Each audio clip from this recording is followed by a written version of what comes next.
Hey, everybody.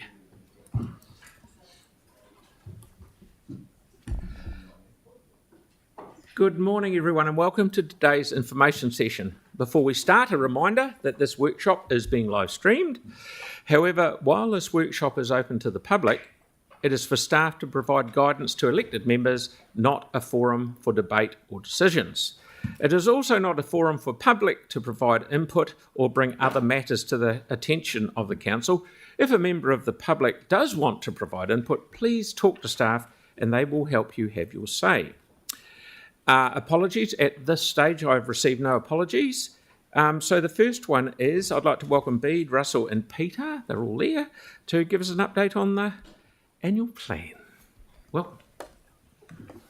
Tēnā koutou, your worship and councillors, and welcome. So this workshop today, there are sort of four parts, but the first being an introduction and a very brief overview of the finances. The main part is the further deep dive into transport and the projects, and then really a summary of where we've been with the capital program for parks and Three Waters. But with that, I'll hand over to Peter to recap where we've come from and what the process going forward is in terms of the annual plan process itself. Peter. Cheers, Ben. Look, very briefly, councillors, when we spoke with you in August, there was a very clear steer where we're doing an annual plan process. Obviously, the three big infrastructure units have been the focus so far, so transport, Three Waters and parks. There'll be a further session on transport at the end of this month. And then November, we go into the overall financials and the overall annual plan with a view to getting final guidance from you in early December. In parallel with that, there are some processes around the community boards. John Philsell's been coordinating with heads of service there. So parks, for example, have a program of visits to boards. So does transport, specifically to step them through any changes from the LTP. You'll also receive the candidate projects from parks. The intent there is to give boards options and transparency around future projects and possibly moving things around. That doesn't always require an annual plan to do that, but it's part of the process that we provide that transparency. There's always a bit of a trade-off here. The balancing act is that we're not fundamentally rethinking the LTP. Your steer was very clear on that in August, but equally we need to give the boards some flexibility and transparency. So we're trying to strike that balancing act of this is what you've got, this is what council staff are proposing changing, here is your opportunity to provide input, but at the same time not fundamentally rethinking our entire financial strategy, infrastructure strategy and LTP. So that's the line we're walking there, and that's the process between now and mid-December. Unless there are any questions on that, we might move forward into the financial update. Far away. Thanks very much, Peter, and good morning, Mr Mayor and councillors. So look, just to sort of start off, I only got a couple of slides here to run through, pretty high level, but thought it's just good to sort of put this in front of council again, just highlighting that rates is a mixture of things, debt, revenue and operating expenditure, driven by levels of service, those driving the rates. And what is a 1% increase in rates? So a slight movement from where we had this discussion last year. So it's about $7.7 million in OPEX is 1%, or $101 million off CapEx is a 1% change in rates over 2 years. Just make the point too in the big circle on the top left, 1% increase in interest rates is about a 2% increase in rate, 2.8% increase in rates. So to get surety, we hedge that, so we fix that as much as we can. So that's the Treasury focus on that. Anyway, that's the sort of overall summary of nothing new in that, but I thought would just be handy to update. Happy to take any questions. Yeah, Aaron, please. just quickly, and I just could be reading it backwards, but 7.7 for OPEX, but 101 for CAPEX is 1%, and it used to be, I thought, around 80. With the interest rate being higher, how does that number increase? Shouldn't it decrease? Or has it always been 100? Yes, but how does it? Does it, when the interest rate's higher, doesn't it increase, not decrease? Through you, Mr. Mayor, that's correct. As the movement in the interest rate will fix that, will change that. But it's been about 100, so this is just a slight tweak on that. So it's 101. So It'll go back into the 90s as the interest rate drops. As interest rate drops, then the cost of borrowing drops as well. Yeah, but understanding that we fix a lot of that, so any change in interest rates, we're cushioned by that up or down over time because we hedge as much of that as possible. Yep. Okay, yep, good as gold. Far away. Thank you. So again, this is not a new slide, just updating where we were. We started off the LTP, just looking at the year one, 8.48. We've updated Burrell. We're expecting there's indicative numbers coming through from Burrell end of this month, so it won't be too far away now. We expect them to be writing that now, where that will be any movement carried forwards from capital expenditure, bringing us to 9.76%. This is the early point in the I guess calculations. The budget build is still happening. ELT will be going through sessions in the next couple of days, looking through a number of things. So when you split that out between the base and Te Kaha, base is just over 8% and Te Kaha 1.75% in year one. But if you look over the 3 years, we're talking 9.76 year one, 6.92 and 7% in 3. Yeah. Excellent. Yeah. Excellent. Yep. Just got a question from Sarah, if that's right, Yes. and then Kelly. What are we factoring in for growth? At this point, we've spoken with, through you, Mr. Mayor, that's a good question. That information's still being analysed, coming through, so we're talking with QV. We've got less than 1% at the moment. We were quite, optimistic when we went for the current year, first year of the LTP, and the growth was actually higher than what we thought. So we've overshot rates. So that'll be coming through. So it'll be a bit higher than what we had anticipated. So we could get another maybe 0.5 or something like that. I wouldn't sort of look to put a number on it at this point, Councillor, but certainly it's looking like it's going to be higher than what we had factored into here. Good news. Yeah. Thank you. Kelly? Thank you. Given inflation, cost of borrowing, and Te Kaha, what will be our sort of ability to influence the overall rates increase? I mean, will there be opportunities for us to restrict that figure of 9.76 further? That's a great question, which is why we're here, isn't it, really? Where can we influence that? And there are some things that we can look at.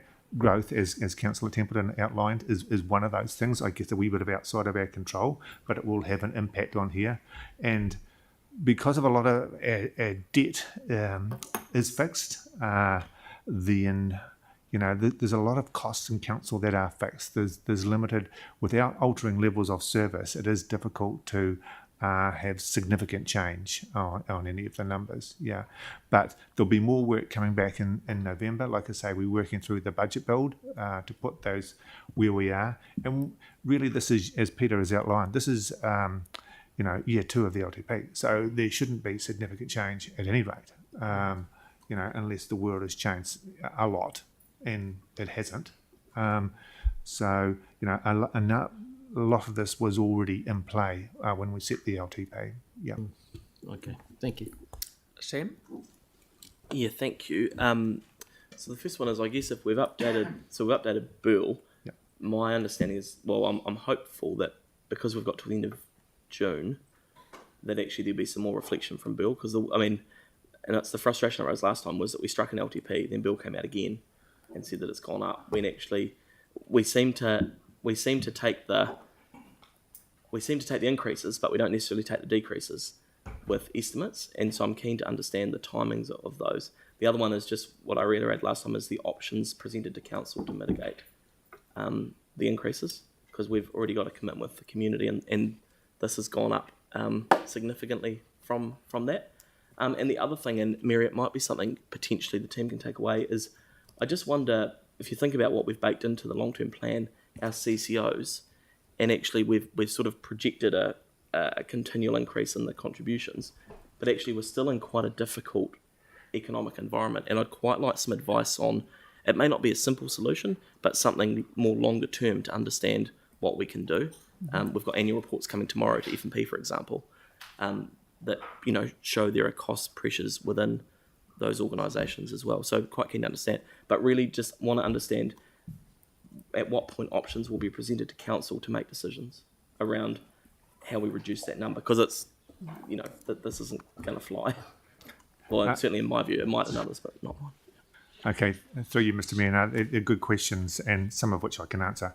The first one is in relation to Burrell. Yeah, these are indicative numbers that we've got, like the draft update. We're expecting the finalised numbers, if you like. Like I said, towards the end of this month. So we're expecting that to come through, like I say, the next week or so to come through, and we'll be able to update that. We'll be then dig into, okay, what is driving that and how that influences us. But we use Burrell as our main indicator of where costs are. At the same time, we don't apply Burrell across everything. We look at contracts that we have in flow, and what are the cost increase provisions in contracts, where there aren't or where there are, and what they are. So that's figured through here as well. So there's a significant exercise go through to do that. But certainly once Burrell have updated their initial numbers, then we'll be coming back. And there are a number of workshops that we have planned scheduled for November, to be bringing information back to council to say, okay, yay or nay on direction on that here. So this is just an update on the stuff that we know, and where we are now, But the comment you make about the family gathering around, how can the family support? It's a fair enough comment. Just not wanting to be too glowing and give too much confidence. There are other cost drivers that are potentially going to hit as well, though, aren't there? When we look at some of the OPEX implications. Yeah, for certainly there is. Electricity is one of those. So there's been work being done in the cost of electricity across. We're a price taker as opposed to a price. We've got to accept what it is. Yeah. Yeah. So I guess so I completely get things change. What I want to understand from our point of view is what has changed now in our assessments or our forecast since we struck the last LTP. So what has changed from our point of view that we either weren't aware of, or, and I'm not, things change. That's fine. But I guess we need to have confidence that this isn't going to just happen every year, or actually we're getting the modelling right. Because when you think we just went through an LTP, we struck effectively a 10-year rate that I know gets revised, but I would have thought that those estimates are baked in to the best of our ability at that point in time. So I'm keen to understand, if they have changed, what's changed for us in that time. Yeah, for sure. Yep. Through you, Mr. Mayor, that's great. That's the exercise that we're going through right now. Yep. We've gone through with budget holders, building the budget, if you like, looking for those things that you outlined that have changed, whichever direction changed, not just up and down as well. And what are the pressures and what are the drivers, so we can better understand, where we are going forward. Because there's examples like our insurance. Our annual insurance premium, which we've managed to, what we budgeted versus what we've struck, is circa, I think, 5 million less. So it's keen to understand how we're. I know we'll report that tomorrow, but there are things in there that we should have choices on how we utilise. And I know we talked about a fund potentially for that, Correct. But actually it might be that we need to have a conversation around how that offsets other costs to mitigate the pressures for people. So I guess what I'm trying to say, and sorry it's long-winded, is we just need to make sure that we've got really good options for the council to make decisions. We may not land on an agreed position, but the council needs to have choices. Yeah, for sure. And you're right, insurance is one of those things on that list. Yep. Thank you, Russell. Victoria, That exchange between Sam and Russell's answered my question, thanks. you're good. Andre. Thank you. It's a similar question but different. Last annual plan was involved with November 2022. Basically, what came to council was a decision to either go and explore levels of service and OPEX savings options, or to not do that, with the interest of staff not finding all this information and then finding council weren't interested anyway. What I'm trying to get my head around is, will we have a similar decision come to us to ask you to either do that or not, or will it happen anyway? Well, this was an annual plan, so I'm asking about an annual plan and give an example of the last annual plan we did. No, I think through you, Mr. Mayor, the annual plan and our direction and guidance, as we understand it, is not to revisit the levels of service. So they will be assumed to remain as they are. And what we're looking at is cost savings within the activities as to how we deliver those without affecting the levels of service. Because if we make a material change to levels of service, then in a material activity, then or a significant activity, we're into an amended LTP. And our focus here is around about the delivery of year 2 of the long-term plan. So we wouldn't envisage significant changes to levels of service. This is looking at the operational expenditure side and the controllable ones. So we don't. So I'm just wondering, Councillor Moore may have been away for this discussion, so we can certainly have a discussion outside this and catch you up on the impact of annual plan versus LTP and what would trigger an LTP. Sure, yeah, but so cool. Last time we went through this process, staff were offering to go and look at what options would be available to us in an annual plan.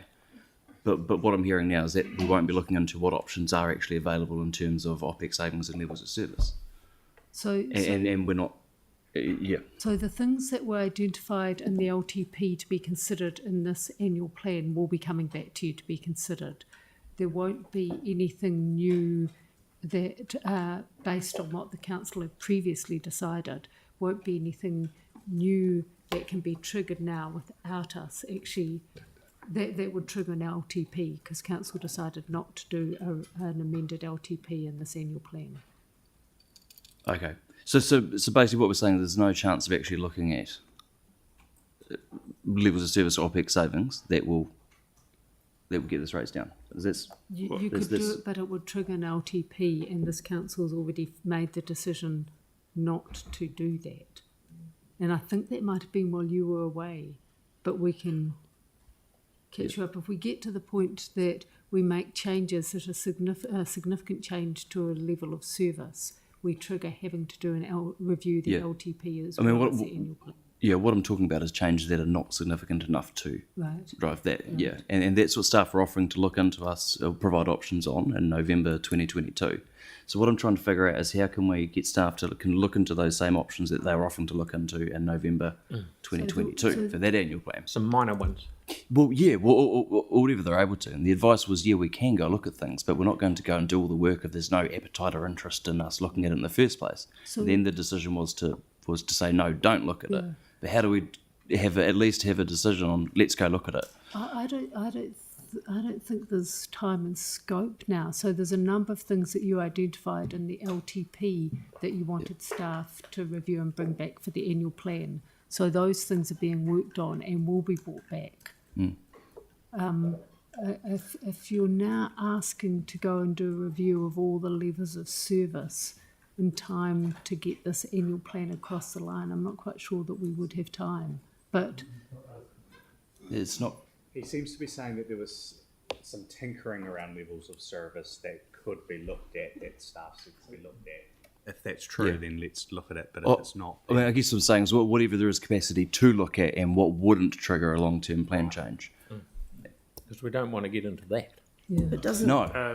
No. But if it doesn't trigger, so there's no have point. you got something that might help this? I completely get what you're saying, which is are there choices we can make that won't impact levels of service that we can have a consideration of as part of, which is again coming back to those options.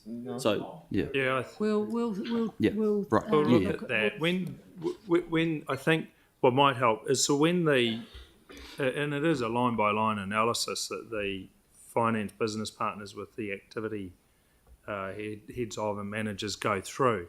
I think it's a part of where they can trim does ask and raise the question, how can they manage that?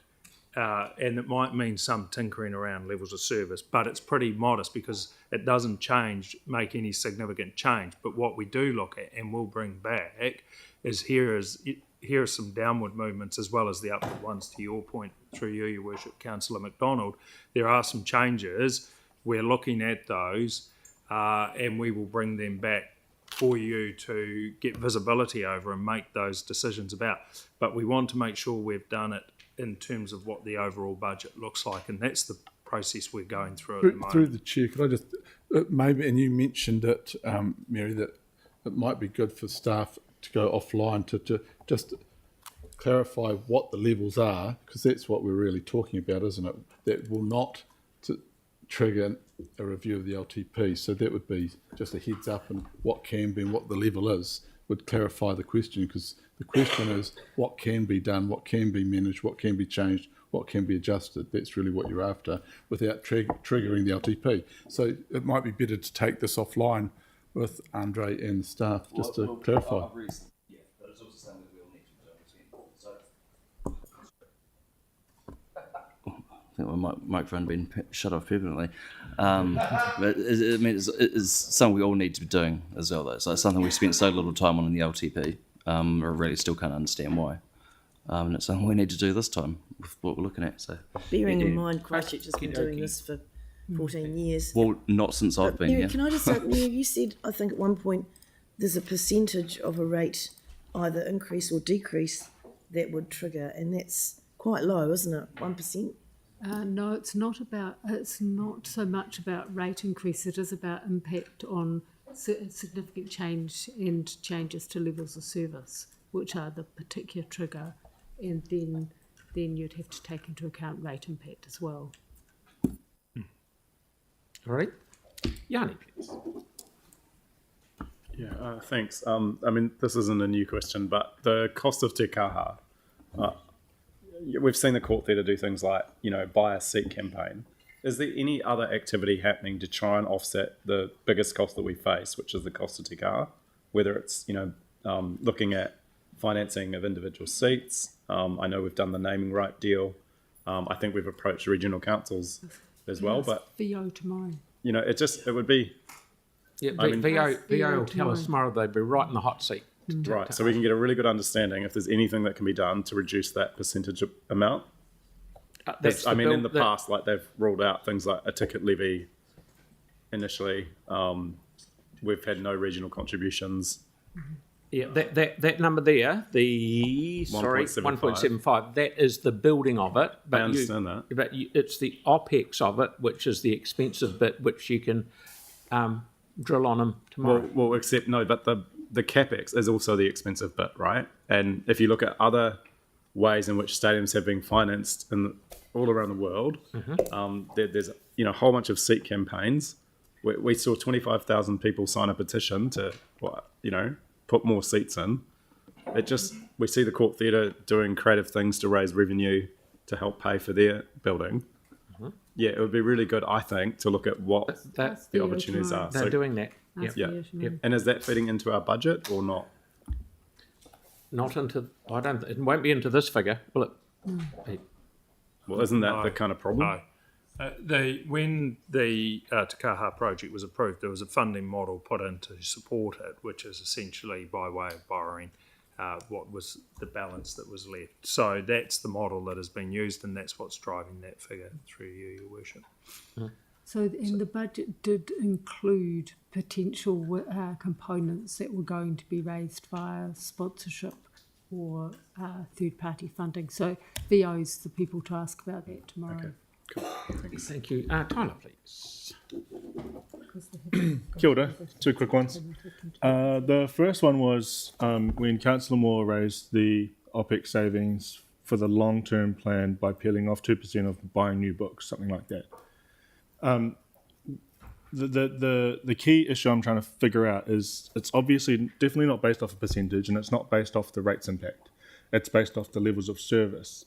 But the question is, how do you define the term levels of service, does that mean that they'll be doing things less often, they'll be buying less capital? I'm sort of not sure around the definition of levels of service in this respect. Do you want to Sure. Levels of service are they're characterised by the measures set out in the activity plans. Okay. They state the service and the level that the community can expect to receive. So, rubbish picked up once a week, as a arbitrary example. They set out that contract to say, this is what you will get, and here are the specifics around that, in return for this amount of money per activity. So, levels of service are essentially measures and targets around what the community can expect to get. And there's a rigorous reporting regime around that, which you see every month. Yep. So shifting significant levels of service is viewed, legally speaking, as quite a big deal. And we have to be really transparent around it and consult and so forth. If the triggers are reached, they basically cause you to amend the LTP. Specifically if changes affect things like the financial strategy or the infrastructure strategy, or even just significant levels of service on their own. Like if you wanted to move waste pickup from once a week to once a month, you're really altering a significant level of service. Okay. So if you were to push a bunch of capital projects out to say 2026, 2027, would that trigger an amended LTP? It's case specific, but if you, for example, were to push a bunch of resurfacing out, that will hit the resurfacing level of service. Okay, so it's predominantly around either maintenance or renewals, but not necessarily new projects that are yet to be built. Well, if the new projects are essential to maintaining the level of service, then yes. Okay, that makes sense. And the last question is around the long-term plan again. And we saw a whole bunch of reports being put forward to the annual plan this year. What's the plan with those ones, specifically those that have requested a certain amount of capital investment? Is there going to be a list that we vote on in terms of the reports that were pushed out into this annual plan? A whole bunch of different units. There's transport, parks. I possibly misunderstand, but there's the LTP actions carried forward up there. Oh, it's these ones here. Cumulatively come to 0.08. Okay, great, awesome. That's great. Thanks. Sam, you're all good, everyone?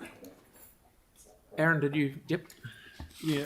Is there other savings to be made on Andre's point around not quite levels of service, but other bits and pieces? One I've asked for before, and I'd consider a freeze for a year or even two, is like no new carpet, painting of interiors and things. So non-structural maintenance, so cosmetic maintenance.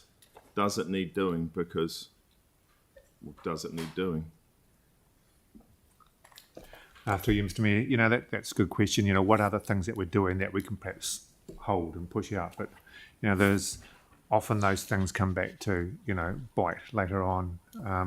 But like I say, we are building the budget. But more information to come through. Sorry? Cosmetic can't bite, other than some people that use the rooms might go, oh, don't like the colour of the paint. It might cost more to maintain in the future time as opposed to now. That's all I'm saying. Carpet won't. You won't wear out the concrete underneath. Okay. Righto. Can we be clear that like I said, we're building the budget and we'll be coming back with the changes that we've identified, and we'll seek council direction on. So that's both up and down where we have cost pressures and we can see opportunities. Can we be, it's really clear, we are really mindful of cost pressures. So for people are aware that when they're filling vacancies, they actually have to pause and say, is this vacancy needed? Is it needed now? With maintenance, that's brought by Linda Corporate Services and we to ELT, and we go, do we need this? Do we need it now? Can we sweep this for a bit longer? Is it critical? So all those things we are actually pragmatically looking at each of those decisions at every time they're made. Is do we need it? Do we need it now? As opposed to it's just come up in the cycle, let's do it. we're actually looking at how we can be more restrained with the use of our budgets. Okay, Andre, then Mark, and then we'll move on. I guess similar question to Councillor Cohen's about. I mean, a paused level of service for a 12-month period, so it doesn't actually affect the levels of service beyond that annual plan year. I'm mindful of giving any examples in case it gets out. We're considering doing this for a year, that kind of thing for a year, but I guess I'm keen to understand what is possible in that regard.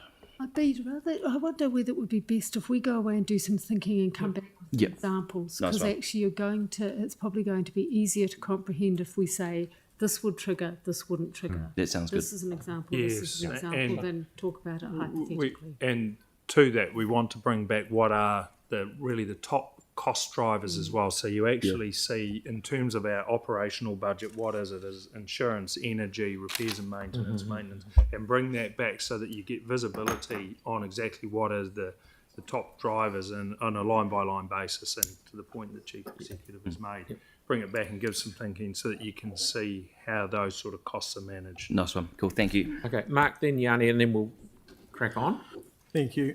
Just want to pick up on Councillor McDonald's sort of request that this 9.76 is pretty unpalatable to those out there and, in the real world. I'm keen to find any way that we can have brought to the table options to bring that down. Pick up on Councillors Moore and Keown. Any cost savings we can find. I think we need to find it right now, because this is really scary stuff.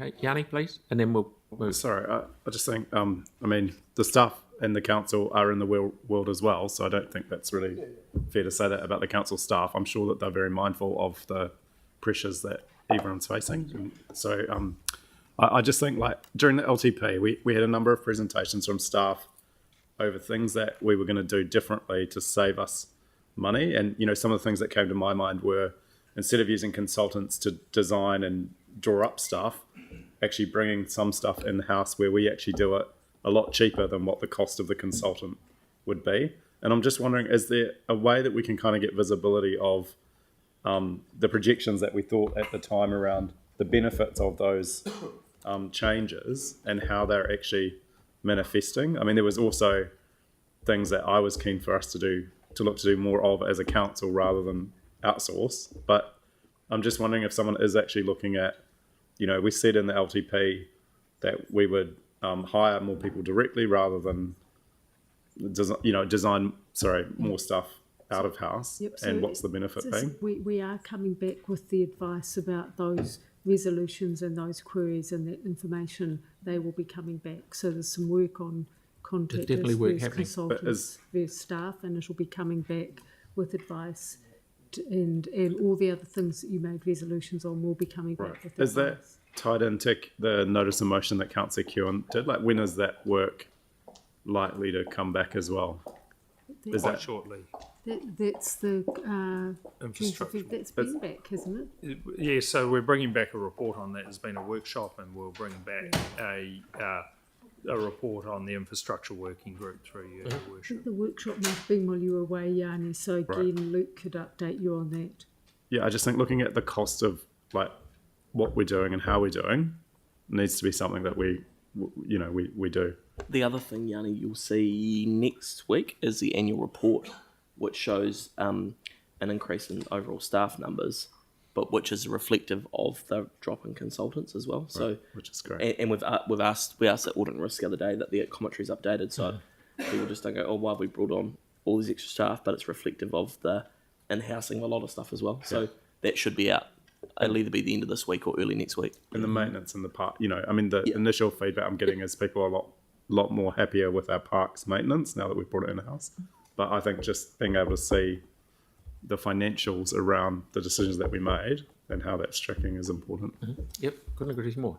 Carry on, please, gentlemen. Yes, thank you, Your Worship. Can I just make one point too? Yes, certainly. Councillor Peter's comment around that number. It's a raw, unadjusted number, and what we're doing is looking at it. But we wanted yourself and the councillors to be fully informed of the information that we have, and so you can see it. And we will be bringing back what our mitigations are and showing you how we've arrived at the figure we show. So we're well aware that takes, it's getting up there as a number, but we wanted to make sure you saw the information we're seeing as well. So that's why it's positioned there. Do you want to talk to the capital? Yeah, for sure. Okay. There's just one more in the finance update, and that's on the capital project. A couple of more slides, Mr Mayor, councillors. So this is just a high-level update on information that's already come through to, briefings so far in the annual plan process, covering parks, street waters, transport, and other capital. So it's basically showing a bit of a history on what the spend was 23-24, what the budget was for the current year, and where we're sitting with the forecast for the current year, and what the budget was for the year that we're talking about now in the annual plan 25-26, and at this point proposed changes. So you see there's a slight variation sitting in there. Yeah. The other is there'll be more information coming through from that in the November workshops. So that's where we are there. And so the other comment, like I said, that's where we'll be coming back later on. But the focus is making sure that we can deliver within the financial envelope that we have. Yep. Right, that was pretty much it from the finance hat, Mr. Mayor. Right, is there any more questions? Aaron?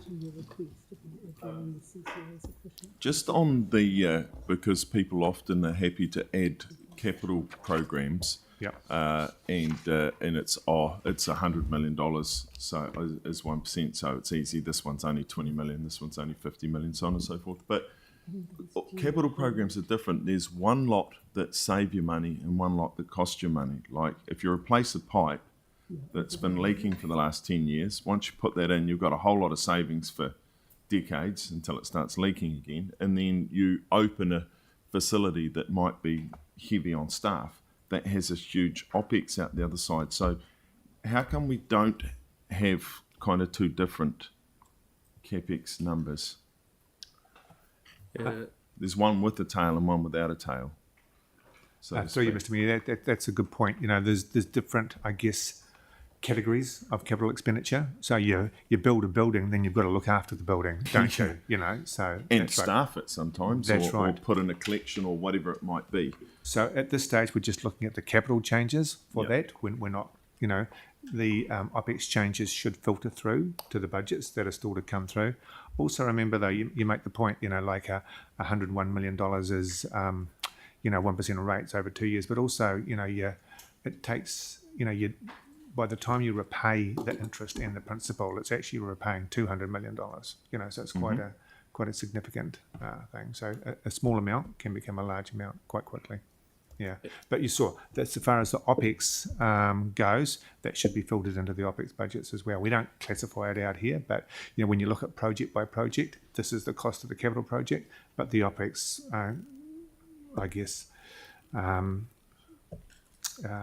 follow-throughs will be this. That should be on a project by project basis. Yep. Through you, Your Worship, as well, what we can bring back when we show this is, to your point, and it's a good point, Councillor Kieran, is what is the capital spend for growth, what is the capital spend for levels of service, and what is the capital spend for renewals, if you like, which is the money-saving one. So we can show how that has been built up in terms of that global number, and we can bring that back as a next time we present it. Okay, so one of the things which is interesting out of that, see, we've got, and you might be able to help me here, Paracuria, which come to fruition sooner or later. If I heard the number 200 odd staff down there, is that what I've been hearing? If you fire that out there, that's a lot of OPEX, because all staff are OPEX, which is the cost of that. And before you know, you're well over $10 million for all of those staff, depending on what they get paid. That's something that we haven't got at the moment, which we're going to have in the future. So yeah, we have modelled that. We have modelled it, but I'm just saying it's offset by revenue. Yeah. So it's all extra little things. It is factored in, yes, but it's just I'm letting people know that it's a cost that we never had before. Okay, righto. So please carry on. Yes, so look, thank you, Your Worship. And so now it's the transport into the deep dive into part 2 of the transport. So the team might be, I think, are ready to come up and present.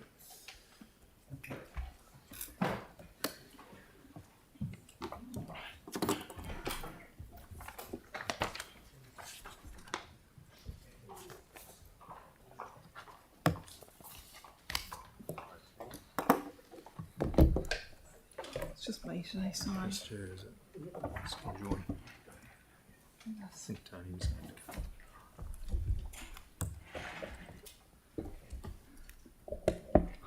Kia ora koutou, how's everyone? Right, fabulous, great. Lovely day today. We're going to have a session 2 about transport off the back of the LTP where we had the challenges with the GPS. So today I am going to briefly touch on levels of service, and I've got OPEX up there, but OPEX is coming at a later date with the broader OPEX for everyone, for the whole council. I am going to do a brief recap today on the funding process for NZTA, the funding assistance process for NZTA. I want to run through and make sure I close out all the actions that came through from session 1 on the key changes that staff have proposed and the questions that we had there. Also questions relating to carryover actions. I've got a brief slide at the end showing all the other programs, and I want to have a quick discussion if possible with you about the programs that you want more information back on. I am very conscious of the fact that you've had a huge amount of information from the team and I over the last 2 sessions, but we have got another session coming up. The third session I'm looking to cover out off the implications of the setting a speed limit rule and basically go into programs and any other questions and any outcomes from today. So I will start from there. This is a very busy slide, this one. Transport's got no planned changes to targets for levels of service in the annual plan for 25-26. So in a nutshell, we're not planning to change any of the levels of service that are identified in our activity plan. And as I said, OPEX is going to come back with another session, if there's anything to come back with. So NZTA funding, we'll roll through this again. Through the chair, do you want me to stop after each sort of theme, do questions, or? I'll just keep going and then I'll see the you do a hands up. Yeah. Hand signals will be good. This is a slide you've seen before. The NZTA funding comes in 3 streams. The maintenance, operations and renewals, and the low cost, low risk are 3-year allocations that we get. They were published about at the beginning of September. And then we have the improvement projects, as they call them. We just call them a standalone. We've been calling them standalone projects. Those are the projects over $2 million. Those are the ones that we go through a business case process for. I've got another slide coming up for that. We do a bid to NZTA every 3 years for those continuous programs, maintenance, ops and renewals, and low cost, low risk. The bid that went in for this NZTA funding round. Now, the NZTA funding round is a 3-year funding cycle, so it's 24 to 27, and those we put broad bids in to cover a lot of fields, and we've done pretty well in the big scheme of things, in that we've come out pretty there or thereabouts, about even on our assumptions that we made for revenue in the long-term plan. So that's the process, and there's the numbers as they've come through. Now, the new number on there that you haven't heard before, or we touched on briefly in the last session, is the low cost, low risk funding at the bottom line there from the Crown Resilience Fund. Now, the Crown Resilience Fund was the bids to the Crown Resilience Fund were based on our low cost, low risk bids, and we had no opportunity to change them or adapt our bid. It was the bid that went in. And what the team had done is they'd set up a really broad, well-rounded and well-developed program for the low cost, low risk program, which meant we had many different areas that were covered, and that allowed us to actually do very well in the Crown Resilience Fund bid. That funding is 5.2 million of revenue for 14 retaining wall projects. So the rest of it there you've seen before, almost 300 million of maintenance ops and renewals, 2 million of safety, 4.8 million of low cost, low risk, and 17 million of PT. Now that's the total program that is funded, expenditure that is funded. It's our contribution as well as NZTA's. So those are the broad numbers. Going on to those standalone projects, just to remind you of that process that we go through. So I will go through this a little bit more when we talk about Pages Road Bridge in a minute. Slide, that's all been approved. That's all been approved. Thank you. Yeah, that's all been approved. So that in total is I think more than we've ever had. So it's a good bid. That's the process, just to remind you again, for the better business cases. We identify a project that's larger than $2 million in our program. We undertake what's called a point of entry process, and that's developed with NZTA, and then we move into a business case process. And at that, following the business case, it's at that point, depending on the size of it, it may go as high as the NZTA board, and that's the point at which they make funding decisions. And when it's funded, that project is funded. So it's different to, if I go back 2 slides, it's different to the 2 green boxes, which are funding allocations or envelopes for 3-year period. The standalone projects, the project is funded, and the project is funded for the whole project. So it may go across funding periods. So it may go across funding cycles, put it that way. But they make a decision to fund it and they support it. Hopefully that all makes sense again. This is just a quick note to let you know, Peter touched on it earlier, we're all out talking to the boards. We started yesterday with Banks Peninsula. I think Parks were on the same day as well, and we're trying to get around all the boards.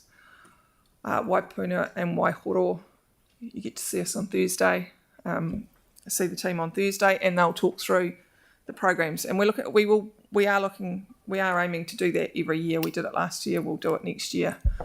It's a good touch base at the start of the season.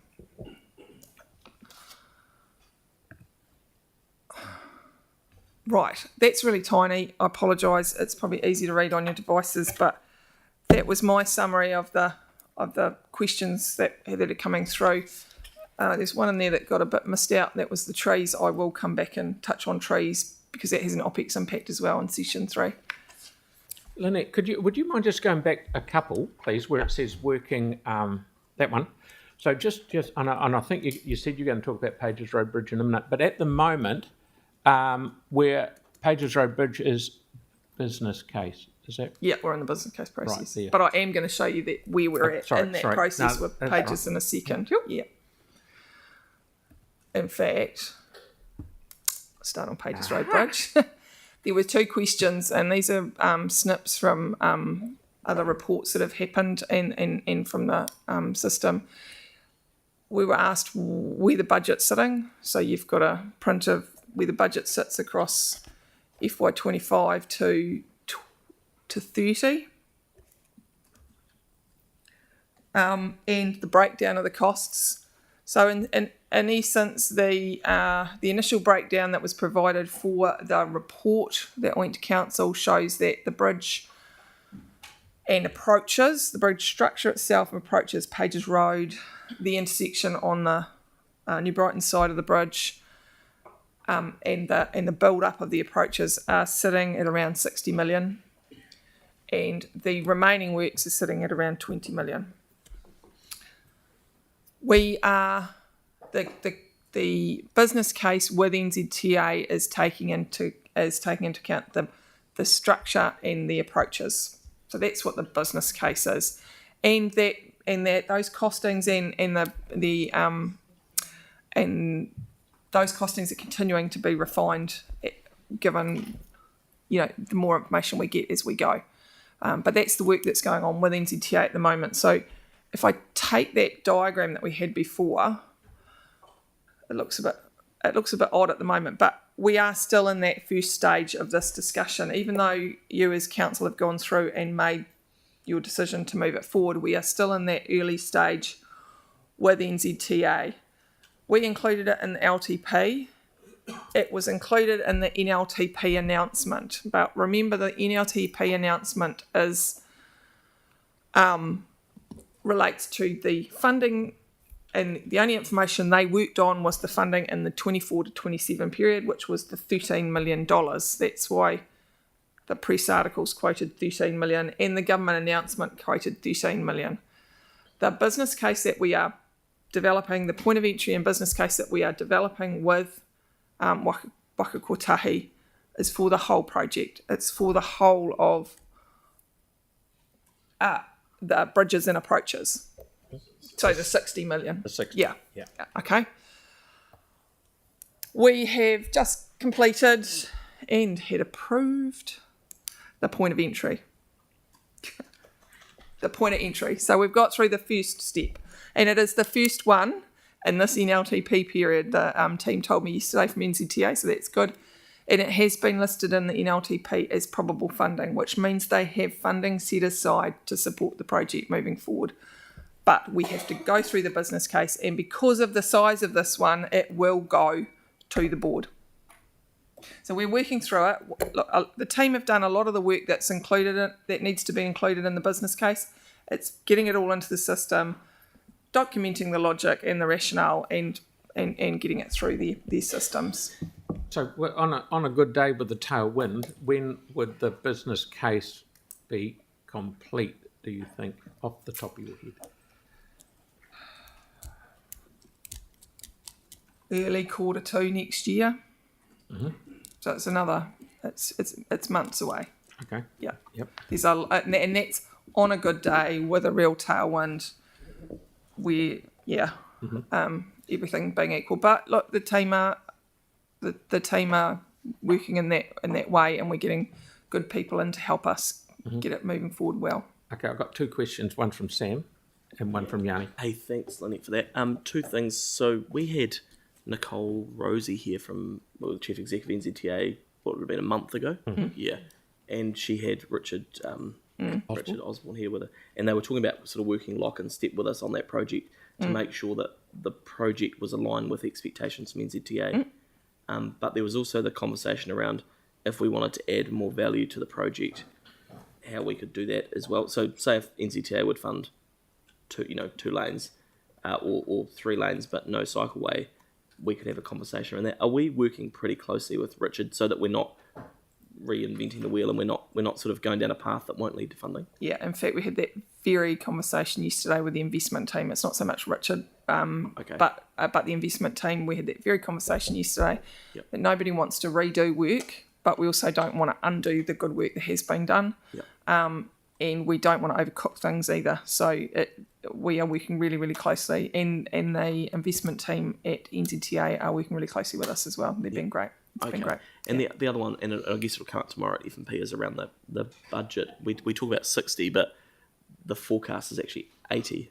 Isn't it? That includes the street works. Yeah. So maybe we can have a conversation tomorrow. We should probably split the projects. Split them so that we're clear on which one's staged and things like that. Yeah. Okay. Thank you. That's great. That's brilliant. Thank you. Yanni, please. Well, yeah. Thank you for the update. Just trying to understand, at what point do we get certainty beyond the 3-year funding? I mean, given it's a $60 million project. The bright green box there. So so the business case is submitted, and then you're thinking maybe early next year if all goes to plan, but then do you know how long between the business case and the final approval? It could be 2 or 3 months. Right. Because it's got to go to their board. Right. So we should be lobbying the board, because lots of people are lobbying lots of different people, but the key decision makers from now are the board, and that's where we should be publicly lobbying to try and get them to approve it as quick as possible. And the full amount. Is that? I wouldn't have thought that this is a process, and it's a documented process that we go through the chair. They're not going to not approve it, from what I'm. It's been listed as probable. Yep. Yeah. But you'll see, Yanni, also, I think we've been really fortunate in Christchurch. Warwick Isaacs has been appointed to the NZTA board, so obviously there's a strong connection to Christchurch as well. So, I think there'll be, and you've obviously got Simon Bridges chairing it, so there's some connection. And John Bridgman, yeah. So you've got quite a Christchurch. That's cool. It's just that lots of people have been lobbying ministers, lobbying MPs. So the key thing is the decision making now is the board. So just what's the process? So can I? Sorry, through the chair for the councillor. Far away. Our job now, our job as staff representing you as council, is to do a really good business case, meet the information requirements that NZTA have, and get it up to the board. Yeah, understood. That's the best. That's the best way to do that. So the final question I had on the Pages Road is, in terms of the design, like we've already been through a hearings process and approved the design. So what happens to the design as we go through the business case? It feels like, just to explain the concern, it feels like back to front. Like we haven't got the business case and we haven't got the funding approved, but we've already approved the design. Yes. So what's the process around revising design based on funding, and at what point do we have that conversation? We will have that conversation if and when the situation arises. It is a bit back to front, and we did advise you as council that there was a risk that this would happen when we pushed ahead with the staff put up a proposal to delay the hearings, and we did advise you that there was a risk that we would get a bit out of kilter. We're at the point now we can't go out of kilter, or we will run the risk of it being retrospective funding. So if and when that situation arises, we will come back and talk to you, but it's if and when. Yep, great answer. Thank you. That's good. Okay, carry on. Oh, sorry, Kelly. I wonder if you could enlighten us as to what weighting the state of the bridge has, like in terms of its past use by date, has in these sorts of decisions? It's part of the process.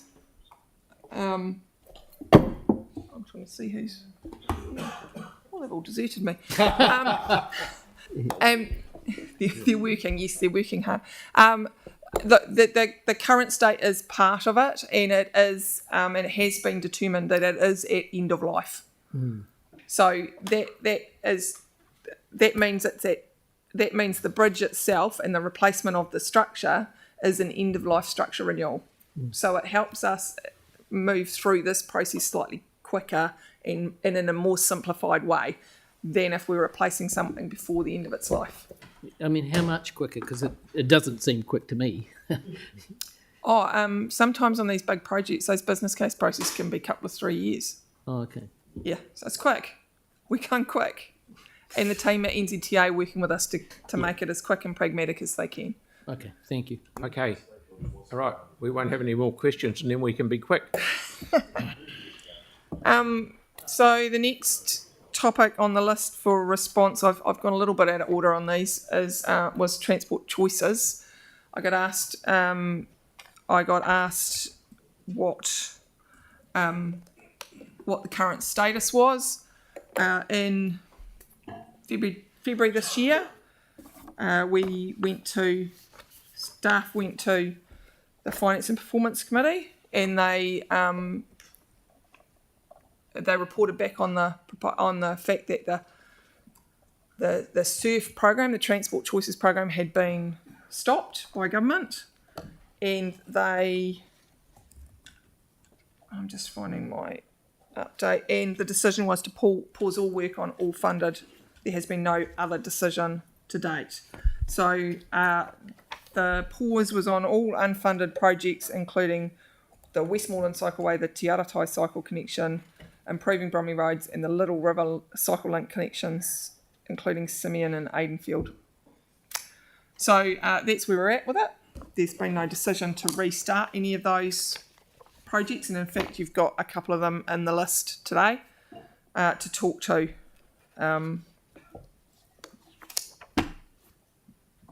And the attachment to the presentation today has got some snips that show from that report that show where it is, and it's got a link to that report for you.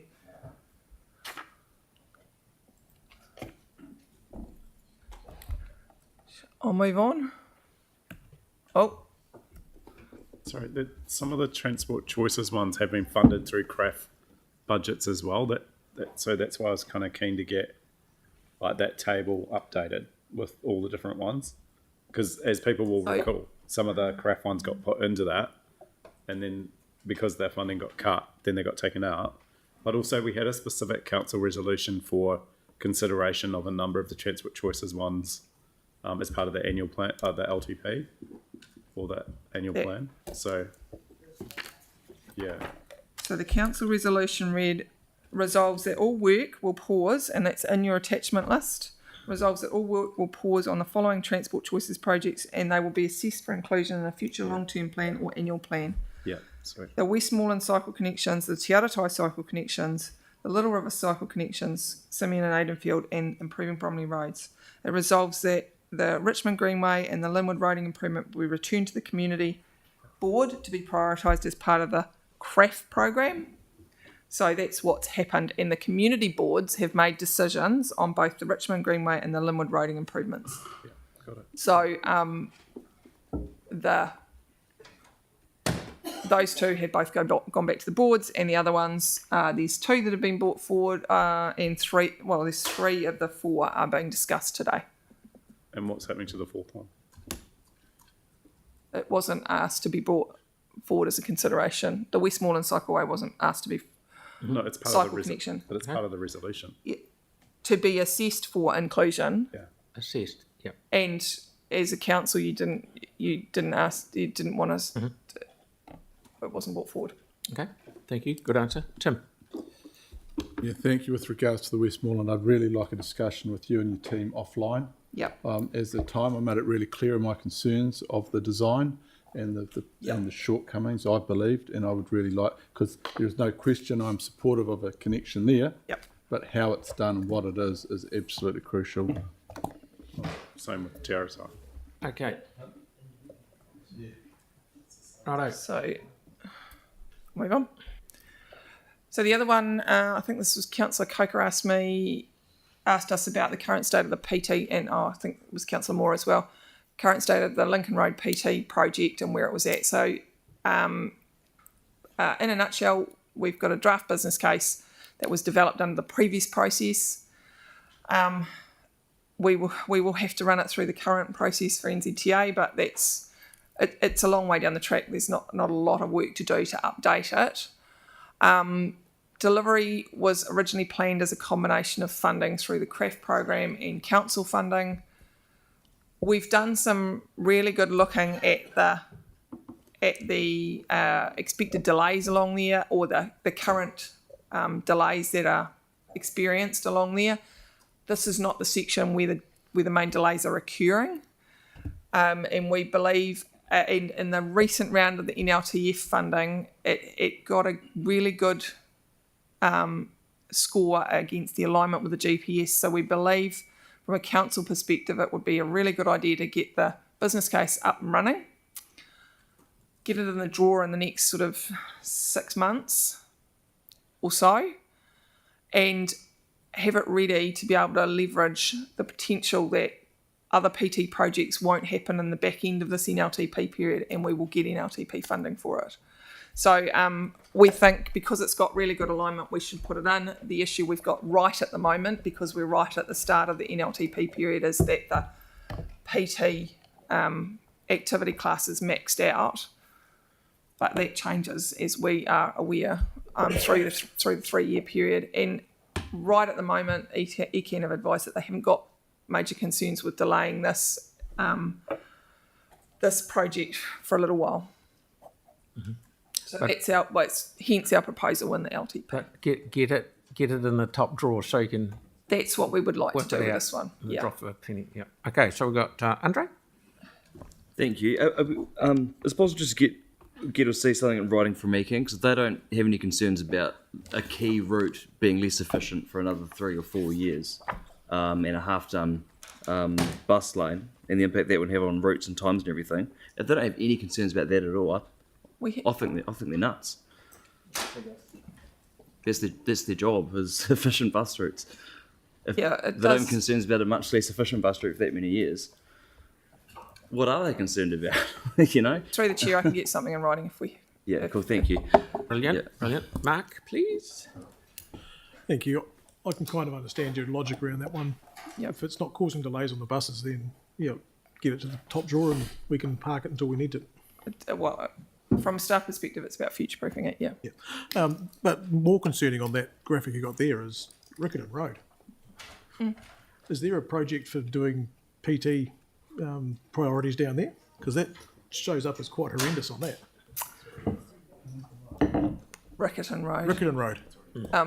Yeah. Riccarton Road's your MRT project. And there's quite a significant chunk of it in future work on PT Futures, but a big chunk of that's already got PT down it. Some of it has, but I mean, A chunk anyone of who's it been has. down Riccarton Road in rush hour would know what it's like for buses. Yep. It's horrendous. Yep. Okay. Lovely. So those were the three key queries that came out, and next I'm moving on to the carryover actions. These are the carryover actions and further information post the LTP and the amendments that weren't put as part of the LTP. The dark ones up there are the ones that I'm not going into today, either because they've been completed or we're addressing through a community board, or we're addressing as part of the next annual plan. I would like to make a note. I got halfway through typing something by Springfield Road there and obviously lost my train of thought.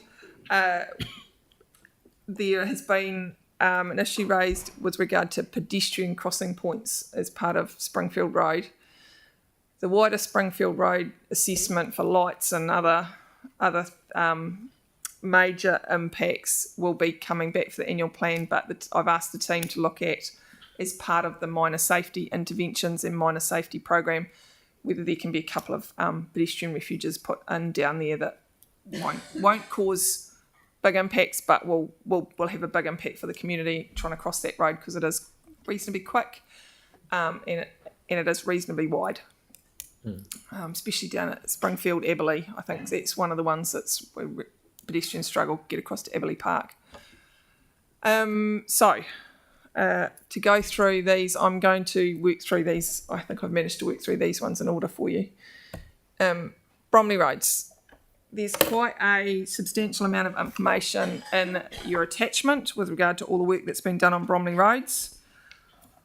I have included a few slides in here, a couple of slides in here, but there's quite a large amount of information that's been going on with the community board, including engagement with the community. So there's been multiple engagements with the community out there, including for the Transport Choices projects. The team recently had an update with the community board, and they're talking through. The goal is to get as many quick wins as they can for the budget that we've got. The current budget's about 600,000 or 700,000, 750,000. There we go. And there's nothing in the old Transport Choices project. That project is technically paused.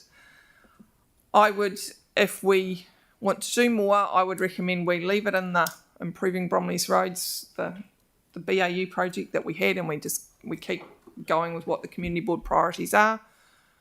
There is a conversation about Hay Street in recent time, in the last few weeks. My understanding, I might be wrong on the timing there, but it is getting to end of asset life and will need to be prioritised within the wider citywide requirements for the street renewal program. So whether it's a rehab or a street renewal, we haven't worked that through yet. And my understanding is it's not quite on the list, the street renewal list, but it will be part of the conversation we make sure we have with the community board when we're out there. And I will come back and talk about healthy streets in the next session. I just haven't had the bandwidth to be able to get it into this one. I apologise. The other slide I've got here on Bromley Roads is, we've currently got limited funding available. The amendment from the councillor was to put in $10 million. We're suggesting 5. That gives you a really good chunk of work out there. It'll probably get Hay Street done, as well as all of the quick wins and easy wins that the community have identified out there already.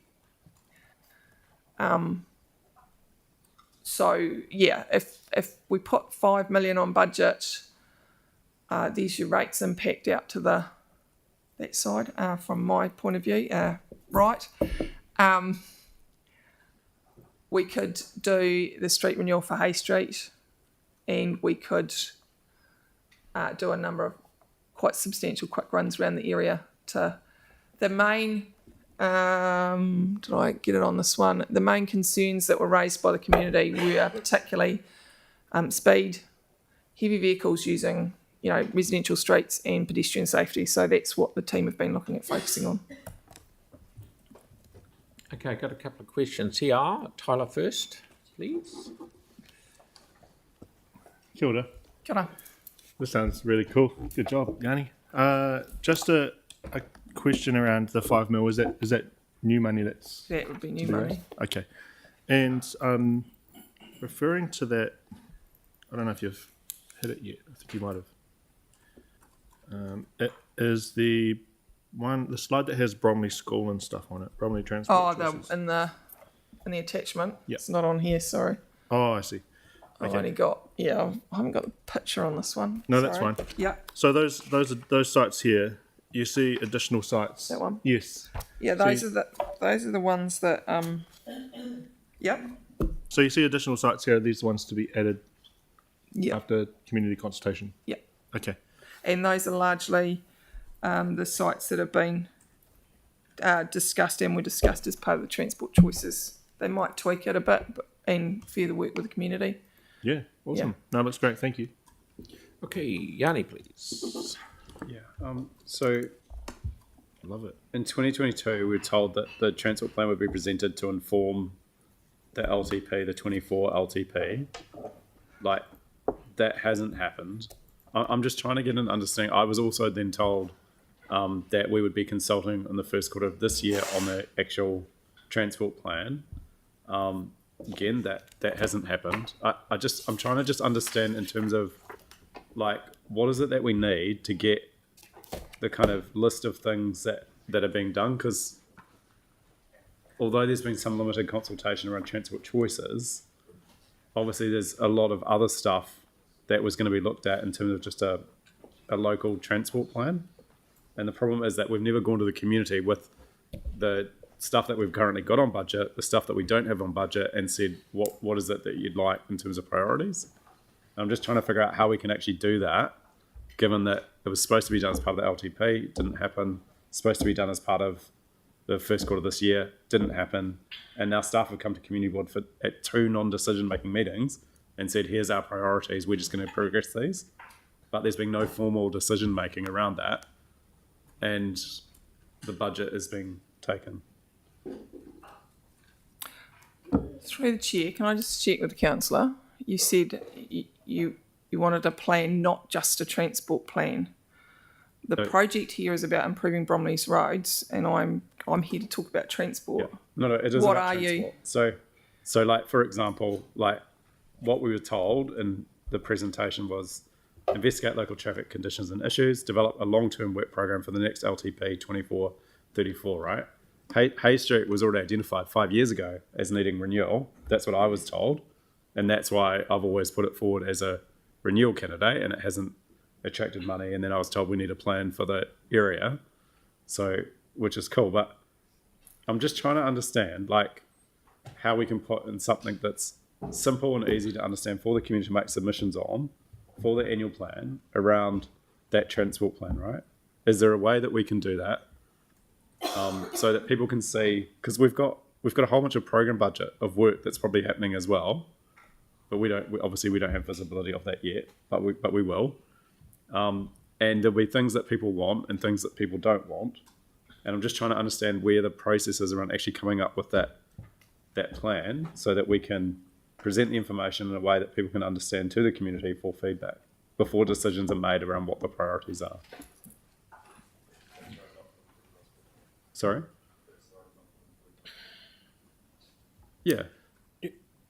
Do we have to be careful that take lots of just point me in the right direction? Hay Street's very long. I know one end of it is newish and the other end of it down by Linwood Ave is Not so oldish. much. Is it the whole thing or is it the oldish bit that councillor's talking about?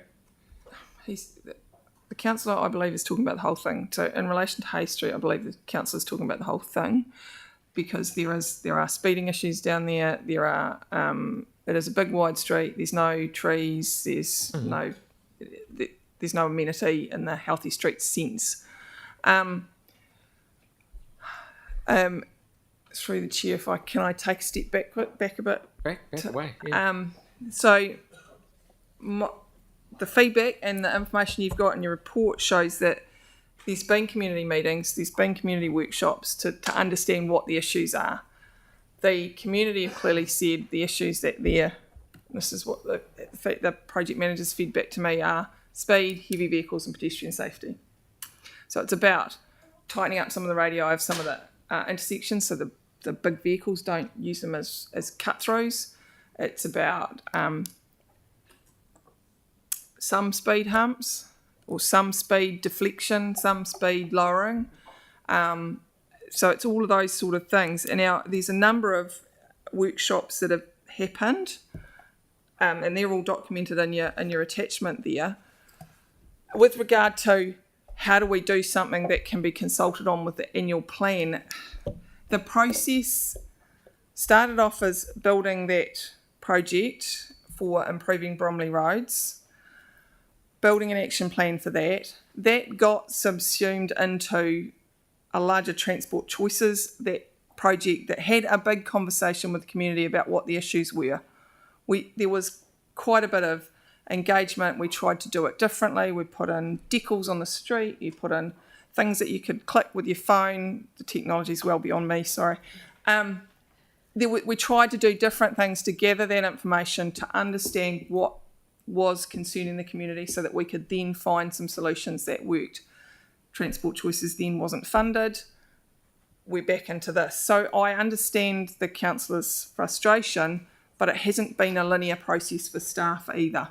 So we are at this point where we have to make another decision of what do we want to do with the Bromley Roads project. There is a draft, or we are just about at a draft point. I know that for a broader plan, but that is being worked through with the community board. All of the projects are a community board delegation. So the staff are doing it. If we want to put some money on to help support it, to get it going, to maybe do a bit more, hence my suggestion. Yeah, I mean, I'll send around what got presented to community board. It's a whole bunch of dots on a map, and it's very, in terms of the community understanding, it's actually very challenging. I'm just trying to find a way forward. Like, I support putting obviously the additional budget on, although I think the cost of renewal of Hay Street will be a lot more than just 5 million. Like the one little craft one, like Wine Street, which is way smaller and shorter, that's like, 3 times as much. So, but all I was trying to get a sense of is just getting a legible plan. And I've seen around the previous local area traffic plan for the area, because I think in terms of When consultation. was that done, councillor? When was that done? Oh, I think it was 1998. But the point is, when we consult. Oh, how about we when you take an action to think about what we can do for consultation? thank you. Is that That's okay, good. Lynn? And actually list as with as much transparency as possible. Yep. What we've currently got on budget in terms of program level, what we've got on in terms of renewals, and then actually what's unfunded, and then let the community be able to see and make submissions to it. That's what I'm. What we've got to be careful here is if you say, right, and I'm not saying anything against the community in Hay Street, if you say, oh, we'd like to do your road up, would you like it? All the people in Hay Street are going to go, yeah. The people on 2 streets over are going to go, what about us? And the community board will have a continual group of different residents coming in saying, we want. And you be careful what you wish for. In my view, Hay Street is very long, and 5 million ain't going to cut it in any direction unless it's just a few, is it? There's other things out there that, and I'm just pick on one, I'll say Maces Road, that could be done with asphalt smoothing that would keep people a lot happier. I'd imagine the buses avoid Maces Road because it's so rough, and they go down Hay Street as an option. So we should just look at, because we've got a bus depot down there, and the only way to get to it one way is go through a residential road. So we've got to make it easier for the buses to get out in another direction. Jake. That's right. Thank you. And similar sentiment to what you just expressed in terms of if we wanted to put another 5 million into resurfacing, I think we should just put it in the big pot so we make sure that that nothing that may be, and this clearly is a good candidate and a priority, but nothing that is a higher priority gets missed out. I guess I just wanted to know, the Bromley Transport Action Plan, is that the plan that was always supposed to come from the Bromley Improving Bromley Roads project? Are they two linked? And was that a staff initiated project to sort of address safety and amenity on the street, or was that via an amendment? Like, what was the origin of why the group was created? Ooh, might be testing me there, but I think it was a few years ago as part of an annual plan process. It was via an amendment. So if it was an amendment, I'm just cognizant that we could all, I could do paving Phillipstown or berm-to-berm replacements in Brimwa. It's not really how we should be doing infrastructure. Through the councillor, board though. resolution. It was a community board resolution. We'll let Lynette answer, please. Through the chair, though, it did then evolve into the Transport Choices project, which was about safety and mainly about safety and pedestrian and vulnerable road user safety. So it did it's had these morphs. Why are we now talking about resurfacing? Hay Street is the part of Hay Street. Through the chair, it's about a third of it is in need of resurfacing. So then we think it should be hived off to the street renewal program and prioritised the same as the rest of the city. To avoid arguments between colleagues and communities and streets and whatnot. Okay, thank you. Cheers. Okay, we've talked about enough about this. Carry on, please, Lynette. To have another oh, you have, yes or no? Yes, another easy topic to discuss. Yes. There was a proposal or an amendment proposed. Well, there was 2 amendments proposed to bring forward the funding and complete the design of the 3 remaining cycleways that really haven't got past early initial stages. The Avon Otakaro route, which we are looking at how we name that so that it's clearer as to the fact that it's not along the river. The MCR, the Opawaho River route and Southern Lights. Those are the sort of broad questions that were asked. If you go back, if I quick back, sorry, a few slides. I'll shout you all to that one. We're not recommending it because we need to work with NZTA. These are big projects. To understand the next stages and the new processes and how we best set ourselves up to align so that should the GPS change in the future, maybe next election, maybe not, but it will change at some point, that we're best positioned to leverage that, and we're ready, like Lincoln Road, with the design in the drawer, with all the paperwork in the drawer. We know we don't get into the situation like Councillor Johansson referred to before. We were a bit back to front. We've got all the approvals. NZTA knows what the process is and how we've got to where we are, and we've worked through that. There is currently there is currently budget. Did I leave it? Did I put it in here?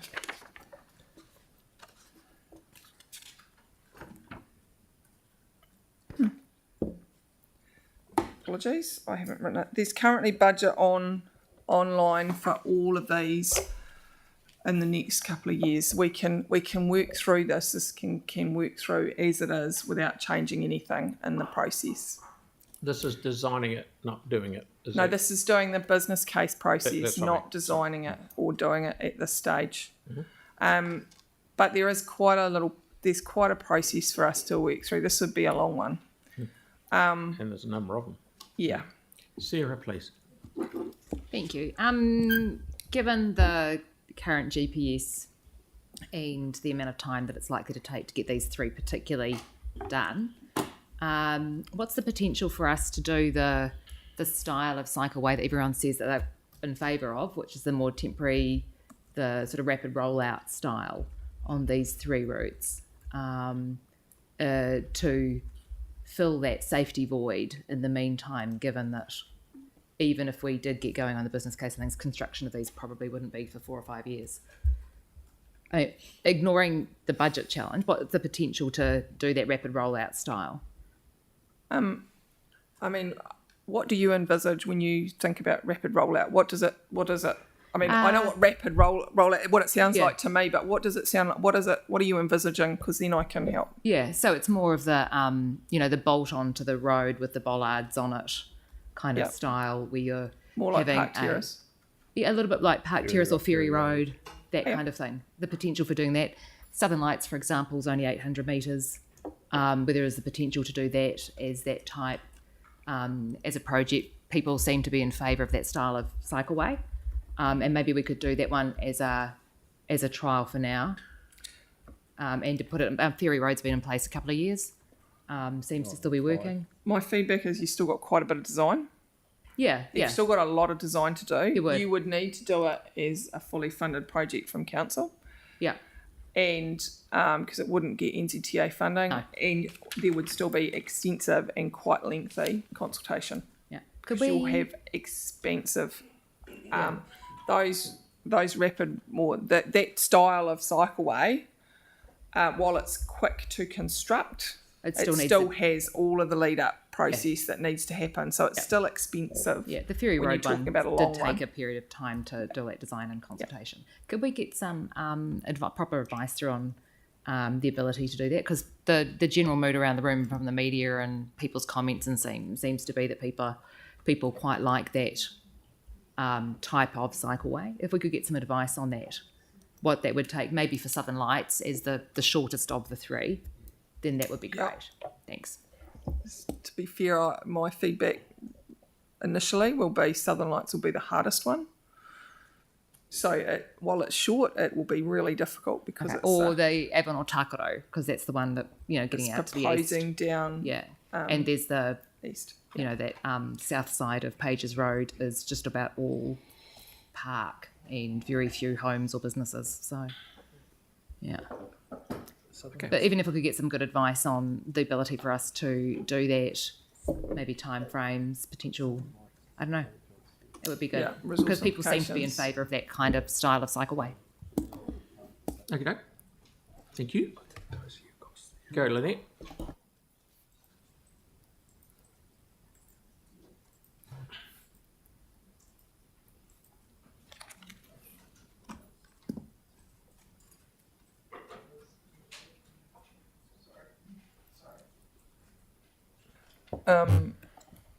Next one is Simeon Street. This is a direct lift and shift of the Transport Choices project to a council funded construction. The the scheme design, it was consulted on. It was approved not excessively long ago, and apart from rolling out the detailed design, which is not massive, it's pretty much ready for construction. So our budget confidence is reasonably high. I've put it down. This is up for you. This is limited. The input of this and the next project have limited impact from a resource implication at my end. So there are the numbers. That the amendment was to fund the construction of the Simeon Street MCR. Okay. Same with the Te Aratai one. There is one addition I've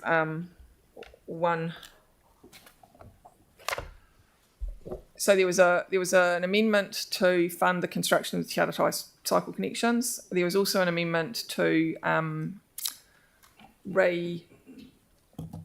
do the work on the route assessment. Back in the summary sheet that I've got, I've said that's not recommended from staff, as that work was covered off as part of the scheme development and the hearings process.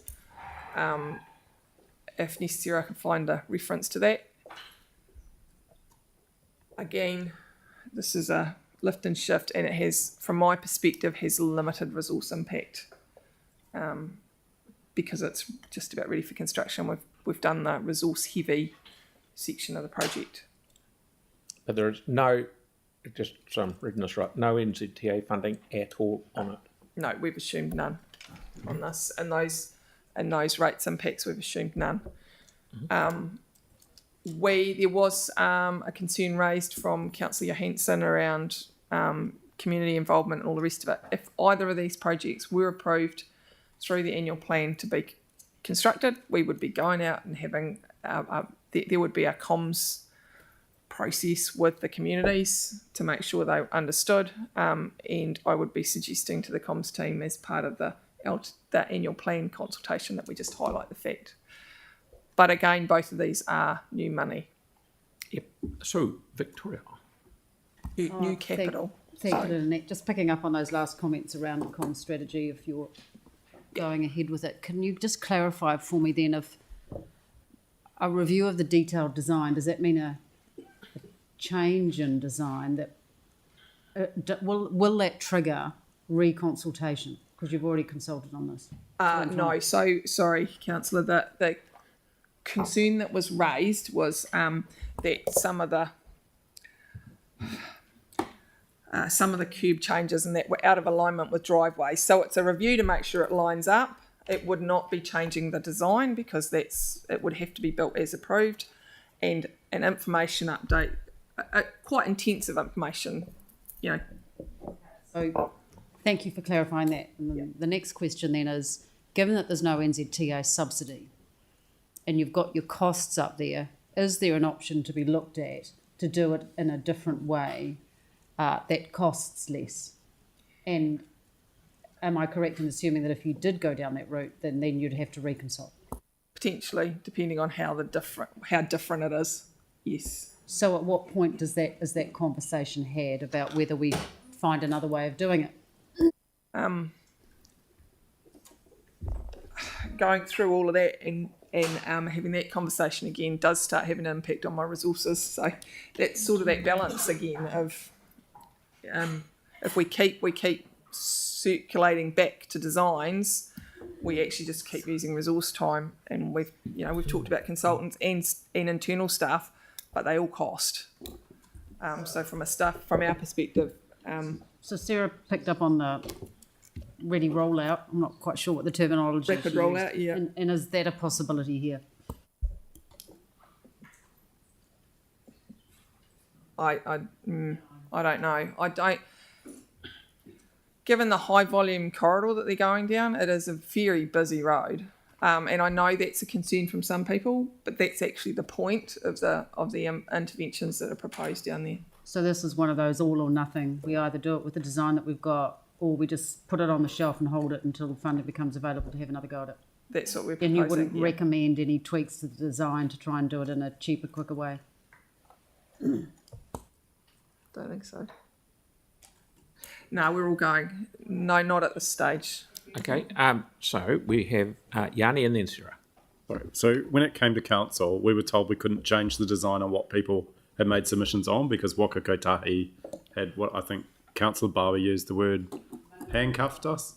So none of the changes that people wanted to put to respond to the concerns that the community had raised in the consultation were able to be in terms of the amended design. And so now that if it's a council project, I presume we have the flexibility to actually be able to make design changes based on the community feedback. So, and we could actually look at other options around the cost, given that Waka Kotahi no longer have us in handcuffs over it. So can I just get a sense of how we could actually do that?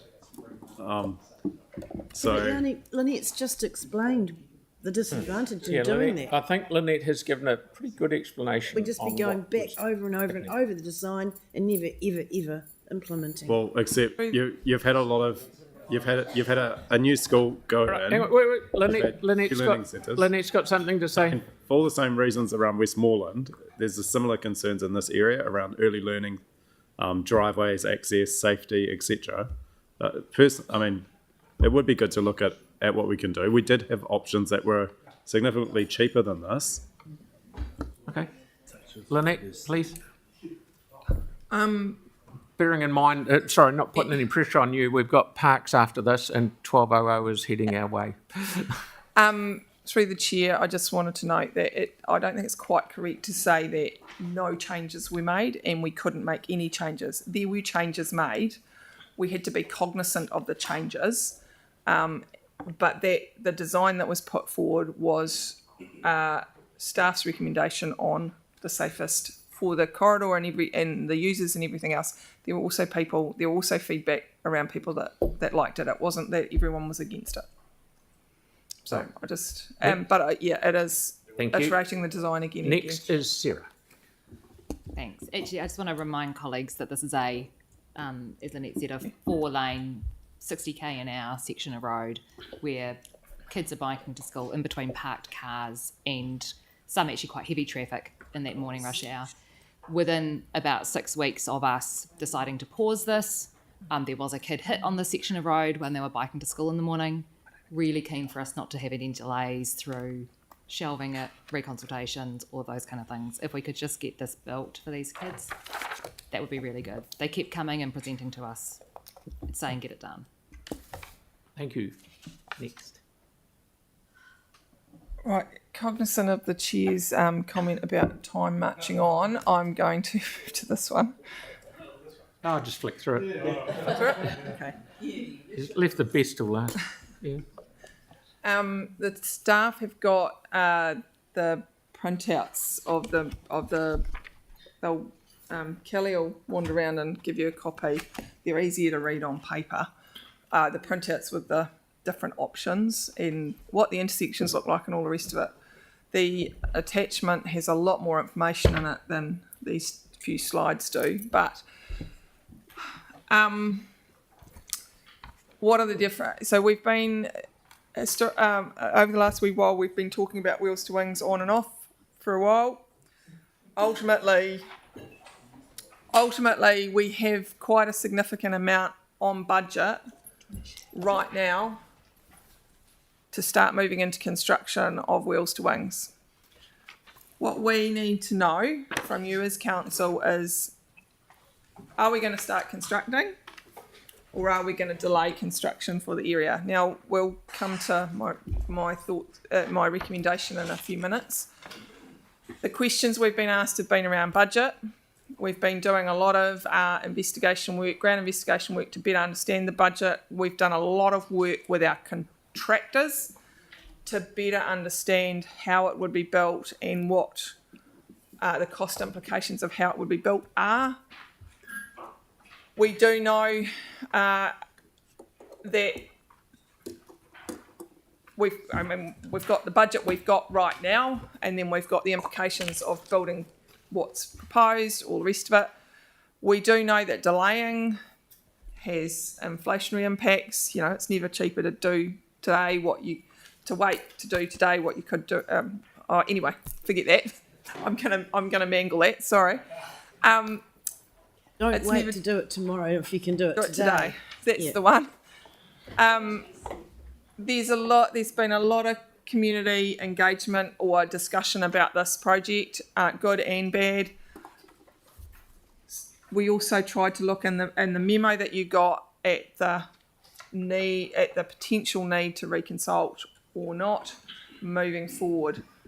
So this is what the budget looks like right now. We've got almost $5 million for this financial year. That is us starting to step into construction for the. Please look less at the way it's phased over the sections and more at the totals at the bottom. That is us stepping into construction to start delivering the network. So there's a remaining $18.5 million. There's $2 million not included in there that's sitting directly against the Breens Gardeners Harewood intersection project, which is listed in the LTP separately. And the memo that you've got's got options for delivery, cost implications, all the rest of it. I haven't gone into the detail of that on here, but I have given you a recommendation. My recommendation is to delay construction for 4 years. Partly, so take option 7, which is option 7 in yours, but delay construction of the approved design for 4 years, but complete the section of from Matson's back to the Northern Line, and do the crossing at the pedestrian crossing at Mitre 10 there beside is it Golden Age? Mm-hmm. Do the pedestrian crossing there and complete the Breens Gardeners Harewood intersection. That's what your budget changes would look like, shifting everything. And that's just a shift of the bottom line totals for the whole program. My rationale is, look, the cycleway projects are not supported and there is no way that we will get any subsidy, and they're not supported through the GPS. They don't have a high alignment with the current GPS. That may change in the next NLTP period. We can get it in the drawer. We can have it ready to go, and have it agreed. We can make sure all that's tidied up and, like the other cycleway projects, have them ready to go. The other one for me is it's actually a bit of a staff welfare thing. Watching the construction that's gone on out there at Greer's and at Harewood Road and at Langdon's, and it's not all been my staff, it's been Brent's Three Water staff, and Gavin's Three Water staff as well. The staff have taken, both our construction staff and our staff have taken a pretty hard time, and I just don't think it's the right time to build. That's my take on it. That said, you need to consider the fact that there will be inflationary impacts. So those dollar figures that we're giving you in that memo, they will go up. We will have other things that we haven't thought of that in that delay that may come up and get us. And the other thing to be aware of is that while we're saying don't do the construction of the cycleway, the water main will go ahead and the sewer work will go ahead. And we'll look to do what we can to align other works, but that's where we're at. So that's my rationale. That's your 5 bobs worth. Tyler. Thanks, Lynette. Are you saying staff are being abused just doing works around the area? There's been quite a bit on particularly the Greers Road site. We've had quite a number of quite nasty incidents out there. Not specifically related. I mean, that's not even a cycleway. That's a set of traffic signals that I think the whole community really wants. But it's been a real struggle, and we're building on quite busy roads. That's foul, man. Yeah. I'm really sorry to hear that. And I just wanted to ask just a question for my colleagues and you. I'm not well acquainted with this area, and I'm wondering if there may be potential of doing a site visit at some point with whoever's interested just see exactly what it looks like on the plans from option 1 to option 7. I don't bike or drive in this area. No need. It is my local hood, so neighbourhood. So yeah, I do know this area very, very well. Yeah, cool. Excuse the Okay, phrase. we can look into that. Any more? Yeah, would we be able to jack something up at some point? I suppose. Yep. Fine by me. Victoria, please. Ricky, thanks. Done. Sarah, and then Jake. Thanks so much. As part of this, is it possible to do the safety upgrade for Harewood School? So if we were doing the Matson's Ave end, if we were doing the traffic lights, could we do something at the other end of Harewood School? That was a really well supported pedestrian and school safety project as part of this project. And I'm wondering if that could be done as a standalone at this point while we wait for the cycleway. I know it's really well supported by the schools.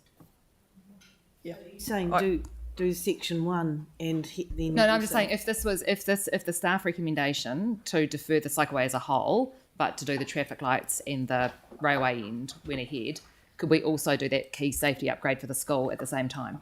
I don't see why not. It just changes the amount of budget that stays or goes out.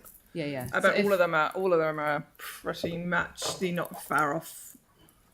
None of those sites are far off being able to just move forward. So in that recommendation, like I'm not saying that I completely agree with the recommendation because I clearly like, but if you could include the school safety upgrade as part of that, that would be really cool. So effectively alter option 7 to say Matson's, Breensgowners, Harewood and the pedestrian crossing at Harewood School. Yeah. Because I think that's a really important piece of safety stuff for that Harewood ward. Yeah. We can let you know what the budget changes are for that. Okay, got a number of questions. Sorry, Pauline, not you. We're still suffering from the fact that we actually put that tunnel under Raywood Fresh intersection instead of under the extension of Waireki Road, but I won't go there. Jake? Option 5, what does the next year look like under a scenario where option 5 carries at council? What construction work of which sections happens over the next 12 months? Now, sorry, I've got my options here somewhere. I've So folded option them up. 5 is do as much as you can with the money that you've got. Yeah, do as much as we can with the money as we've got. Appreciating that's a 3-year budget, but what happens in the next financial year? Basically, also what's the difference between 1 and 5 in the time frame? One is build everything. Yeah, so it's 5 is build as much as we can with the money that we've got, which is not all of it. So, but it's also staged. Yeah, so what happens, back to my question, over the next 12 months under option 5? We start construction down Where? the Harewood end, eh? Kelly's better to talk to this. She knows these options better than me. Oh, is it? Yep. Okay. Right.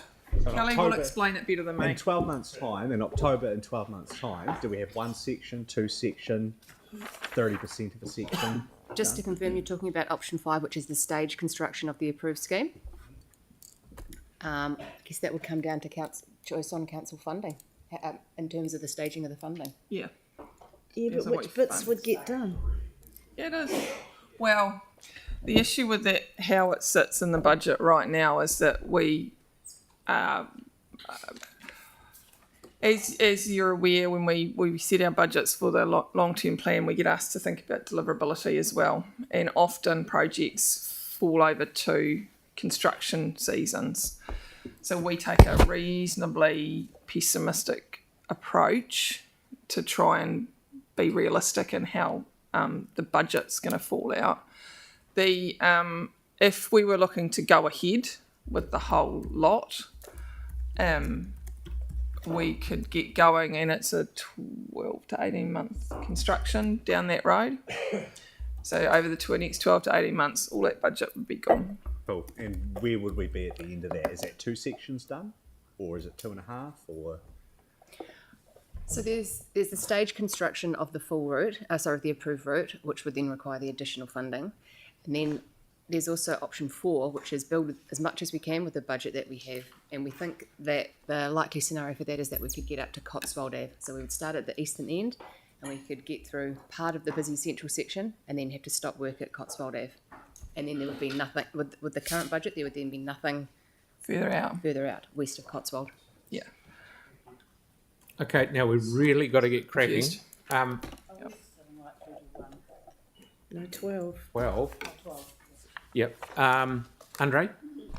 Thank you. Not 100% sure how to frame this. And adding and moving budget to the street renewal program, when we were getting funding for that purpose of street renewals, were we needing to increase the budget on what we already had on budget to take advantage of that government funding? No. We weren't. Sorry, councillor. I think I've missed that question. We've got announcements, more funding for fixing roads. Yep. Were we needing to increase the amount that we already had to take advantage of that? No. Okay, cool. No, Thank you. we've had more funding against the budget that we'd already put on. There was more in the LTP anyway. Yeah. Sorry, this proposal to bring back is to bring back from year not 8, 9 or 10, bring back funding to fill that $4 to $6 million gap for those 3 years. You bring back that money. Understood. Yeah. To balance the books, if that makes sense. But there hasn't ever been a need to do that to take advantage of funding. No, that we no. Started. Yeah. No. Cool. Thank you. Thank you, Tyrone. And then Pauline. Then that's it. So from an affordability perspective, that chart up there would sort of indicate that the changes are negligible, right? Like, so it's not really the argument that it's not unaffordable or it's affordable is, I mean, it's purely subjective, but I mean, 0.1% of a rates reduction is it's not a huge amount, right? Is it? Well, that wasn't actually going to be my question, but I thought I'd start with that. It's all relative, isn't it? It's negligible, right? Anyway, like, you don't need to answer look, it. I mean, I've said it. That on its own is it's a small amount. You're quite right. Yes. So I wasn't here for when all the route finding was done for the Norwest Arc, but so just humour me on this. So why can't the Norwest Arc join the Northern Line by being rerouted through St James Park? Because it's approved to go down Matson's Ave. I'm sorry, that was all done then. Yeah. And it was approved to go down Matson's Ave. It was getting it through to St James Park was the issue. I think Sorry, Tyrone, what you're saying is if it went through St James Park, it wouldn't need the work on Harewood Road. Is that what you're saying? That's what I'm suggesting, yeah. Yeah, and I think that was discussed, if I remember rightly at the time, and the cost of the alternate and the cost of that short bit on Harewood Road was, the difference in cost was negligible. Okay, cool. Thank you. And just finally, so what's on budget now would it be more than enough to complete section 1 of the Wheels to Wings, right? What's on budget for the next section 1? Sorry, section, the bit between the northern between Papanui Road and Greers. Thanks. But, yeah. Yes. There's enough on. Yes, yeah. Which would be entirely along a single lane road. Well, it's not a dual carriageway. Yeah. Thank you. Cheers. Righto, and lastly, Pauline. Yeah, super quick.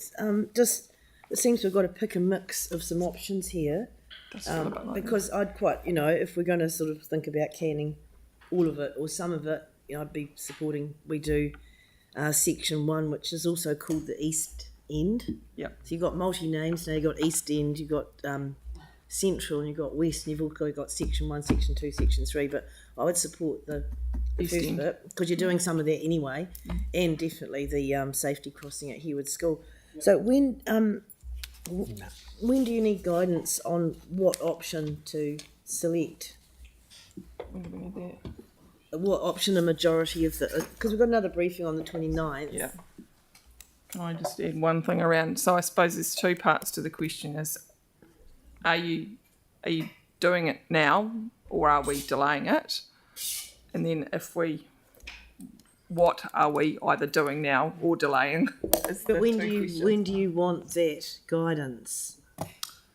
Oh, look, so this is a workshop, so only guidance can be given. What we'll be doing is bringing back some papers for decisions to be made before the end of the year. Okay. But if we get guidance now, then that is helpful, or the sooner we get the guidance, the better it is. But we'll bring back a paper before the end of the year for the decision to be made, and then we can go away and build the budget around that. So Yeah. sooner, but before the end of the year. Is Yeah, when okay, we would that's like okay. So we're to not answer doing your that question today. Councillor. Okay. Yeah. Thank you. Brilliant. No, Sam's before you then. Pauline, okay, time. Gary. I'm just trying to find a solution here, partially, and I'm wondering if there may be consensus in certain parts of just that. I'm talking about us colleagues working together to find consensus on certain sections of the project, and then maybe we have a more robust debate around the more contentious parts. Would that be a way forward, Phil?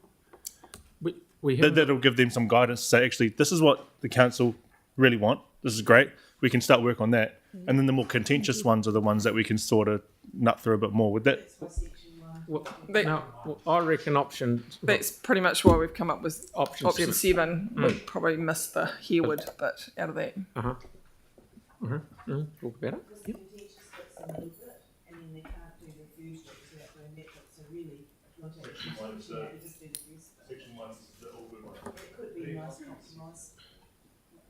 Section 1, I haven't looked at section 1.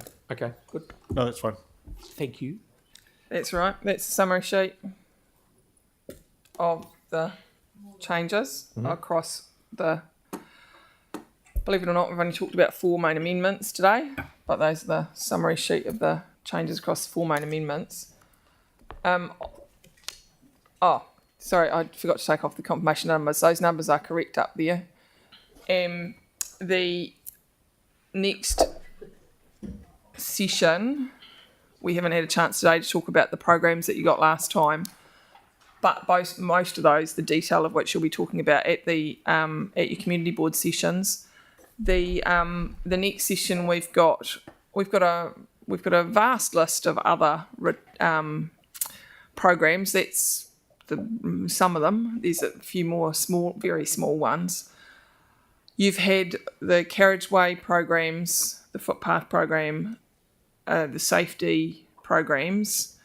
I was proposing to bring you the structures and the PT and probably leave the rest of it, but I'm open to what you want to receive.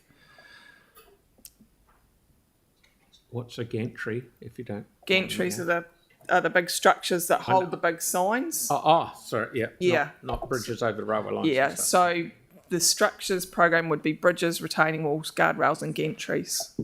Yeah. Okay. Righto. Sarah, and then Yanni, do you have a question? Yanni? Sorry, we're just taking a step back. We're just trying to work out something on those options again for Wheels to Wings.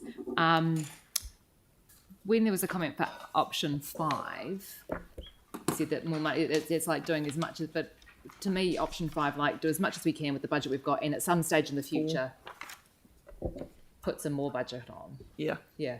But you don't have to put more budget on now just to do as much as we can. Or is that that just which is effectively option 4. Okay. So 4 Do as is much just as we get as can. much as we can done now, but don't put any extra budget on, so you don't raise rates with it. But you do get the intersection upgrade, and you do get a connection to town for all those people in that kind of section. 4 and 5 are very, very similar. Yeah, they're a bit. Yeah. Okay. Yeah. Okay. Thank you, Yanni, and then at the end. I was really interested to know about the coal tar as well, and I know for Wheels to Wings we were doing some investigations around the coal tar, but yeah, I just wondered where we got to with one of the biggest costs to transport project increases has been coal tar. They will do that when they do the site investigation. I dare say you'll be doing that. And that's been included, and you've got information with relation to Wheels to Wings about coal tar. Okay, thank you very much, Lynette. Welcome. We'll let you escape. Thank you. Parks. Yes, Your Worship, Parks. So the Parks team can come forward and update. No pressure, Rupert. But you've only got 2 minutes. 20 minutes. Sorry, Rupert.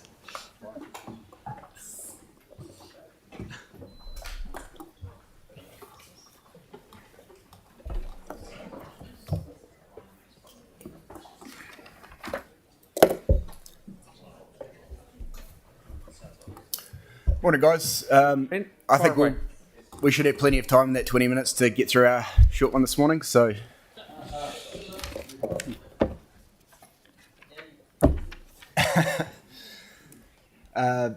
basically, the park's overall plan summary. as you can read, no plan changes for the level of service. The capital program, there is a small reduction. This is due to the Akara Wharf, just a rephasing of that particular project. And then obviously we have the minor swaps and changes at the community board level that can occur without significant change. And no other material changes for 25-26. So basically we've just got a small list of actions that came out of last Tuesday. So just, a list of the master/development plans that are currently active and have been approved currently by council, and the other list is plans that our planning team are currently working on at the moment. Happy to take questions as we go or right at the end. I've just got one quick question. What sort of plan are we developing for McLean's Grassland Park development when it's just a massive paddock full of grass? It's actually a very significant conservation reserve. No. Yeah, the plan. What is the plan? It'll be a conservation plan. Okay, so it's not build all sorts of things. No. Okay, thank you. That covers every type of planning that we do. What's missing off there, of course, we've sort of been moving more towards network plans. So we've got the urban forest plan that's active. We've got the sports field network plan that's active, and the playground network plan, which is coming your way. Mm-hmm. Okay, thank you. Oh, Mark, then Yanni. I shouldn't have asked the first question. Just a quick question. Templeton Cemetery, is there any plan being done on that? Or that's it on your list? There is. That might have already been approved. I'm not sure. So there was a very specific question about sort of master plans. So we'll follow up on that one, but that is an active plan. Yep. Thank you. Yanni, then Tim. Is there any? I'm just trying to understand how we monitor progress against the plans. Like in the LTP, for example, through the F&P capital delivery process. Right. So in terms of the works that are proposed for the plans that have already been approved, how do you prioritise deferral, bringing forward? Through the normal annual planning process. Right. So is there a list of projects in terms of the plans that are currently funded and unfunded?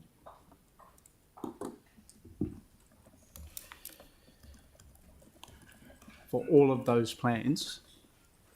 Yeah. Well, it will vary depending on the project. But Are you wanting to see a specific list of for example, like for components Bexley, of these plans and whether or not they're in the current LTP or not? Yeah, it's just how do we know what's I get the question. And not funded, Yep. or in program level budgets as well. Yep. No, we'll get the question. We'll have to come back to you. Cool. Okay.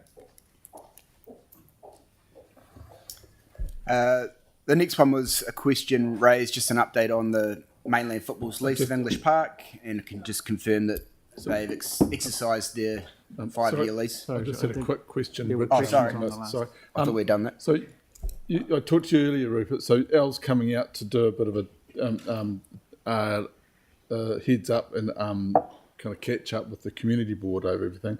So I'm just better to send questions, I think, through to yourself and Al, so that can be answered at the community board level. I think you're referring to probably the previous slide, which is the park community going out to all boards with all the candidates, and that's where if you have other things that have arisen and things do pop up, that you can look at, how can you massage new initiatives into the program or have become higher priority. And you may recall that we presented the ones that are in flight, and they were a particular colour, and the ones that weren't in flight yet, and that's where the swaps are encouraged. I think for me personally, I'd prefer to have it to the face of the community board, like why some things have been discussed for some time but just haven't got through or just whatever. So, the community board priorities versus council, that kind of thing. So, but I prefer to do that face to face with Community Board and yourselves. Cool. Absolutely. Thank you. Thank you. Yanni, then Sarah.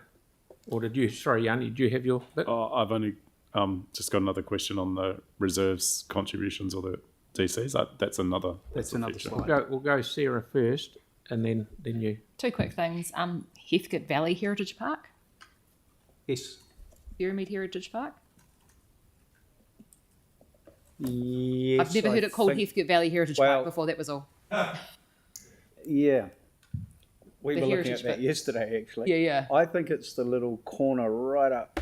It's a little heritage park that's right up at the top of Ferrymead Park. But we'll follow up on that. The top end. Yeah, if you could just identify that. I've As never opposed actually to heard the anything. heritage park Yeah, as being, opposed to the. trams and No, that's Wood Hill. buildings are. Yeah, yeah. That's We're just trying to work out where that. But the other one was actually Port Hills. The Port Hills master plan.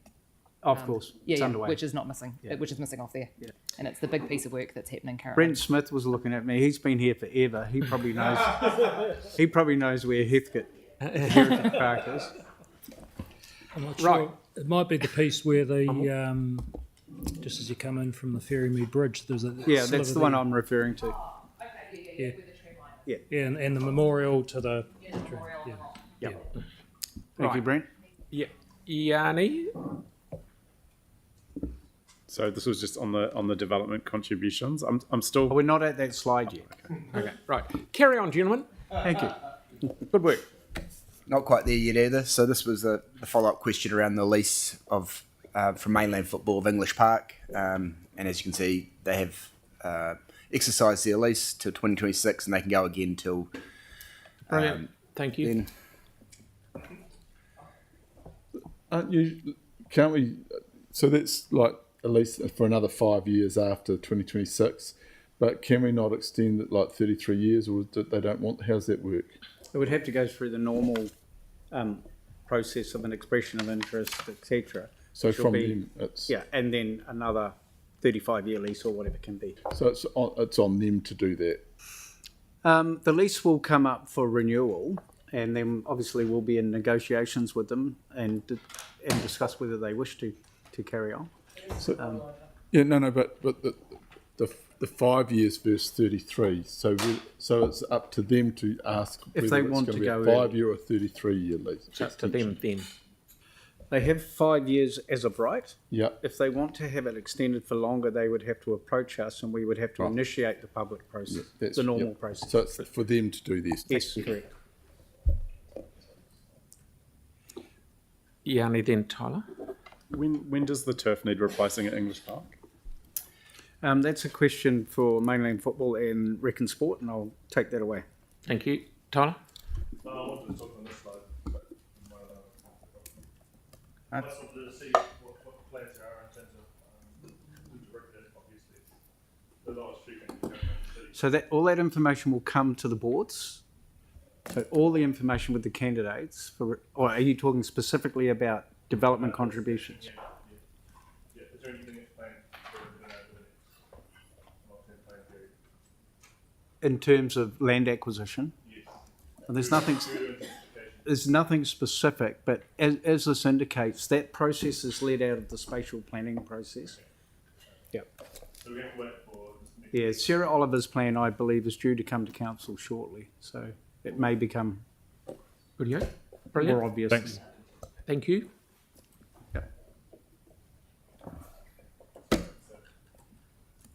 I had one on the DC stuff as well. Yeah. Sorry, was that on the last? It was the last slide. Sorry. Are we able just to get an understanding of what the budgets are and what the process is for them to be allocated?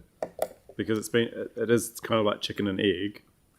We don't have a project in the LTP because we don't have funding. We've got funding from DCs, but we can't apply that to a project that we don't have in the LTP. So when there's been places like, and there's been talk of Riccarton, and there's been a lot of intensification in other parts, Waltham, etc. I still don't understand the process that we go through to go, we would like X amount of money put in place towards doing that. And I get the spatial planning work is happening around what specifically might get done, but it would be good to also understand how we're collecting the current DCs to go back into some of that improvement in those communities.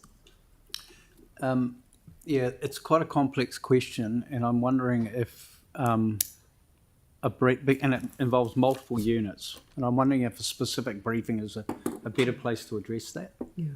So that we can provide all of that answers to the questions around process and how it works. And I'm happy just to get a memo with how much we've actually got on budget, how much is allocated, how much is unallocated as well. Yeah, okay. Again, it'll involve multiple people. But essentially, every single capital project is assessed for whether or not development contributions can be applied to it. But I will leave it at that, and I think we'll have a full briefing. Okay. You did your bit, didn't you? Yep. Thank you. Carry on, Chap. So this Councillor Templeton has asked about how we approach fees and charges across the variety of sports and so forth. And it's a really important question, and it's been around for a long time. There hasn't anywhere in the country really been an equitable model. So I guess what we're suggesting is we're more than happy to initiate this work, but it is quite complex. It will require a bit of time. We don't think we can come back with substantial options for you to consider in this annual plan timeframe. So I guess we're suggesting that it really, we'd like to do the work without promising we can deliver for this annual plan, and that perhaps another plan might be, because it will be quite, we'll have to engage quite deeply with codes on their actual usage. Several councils have tried. Wellington's going through quite a lot of turmoil with their charging at the moment, and it's not something that we believe we should just lightly touch over.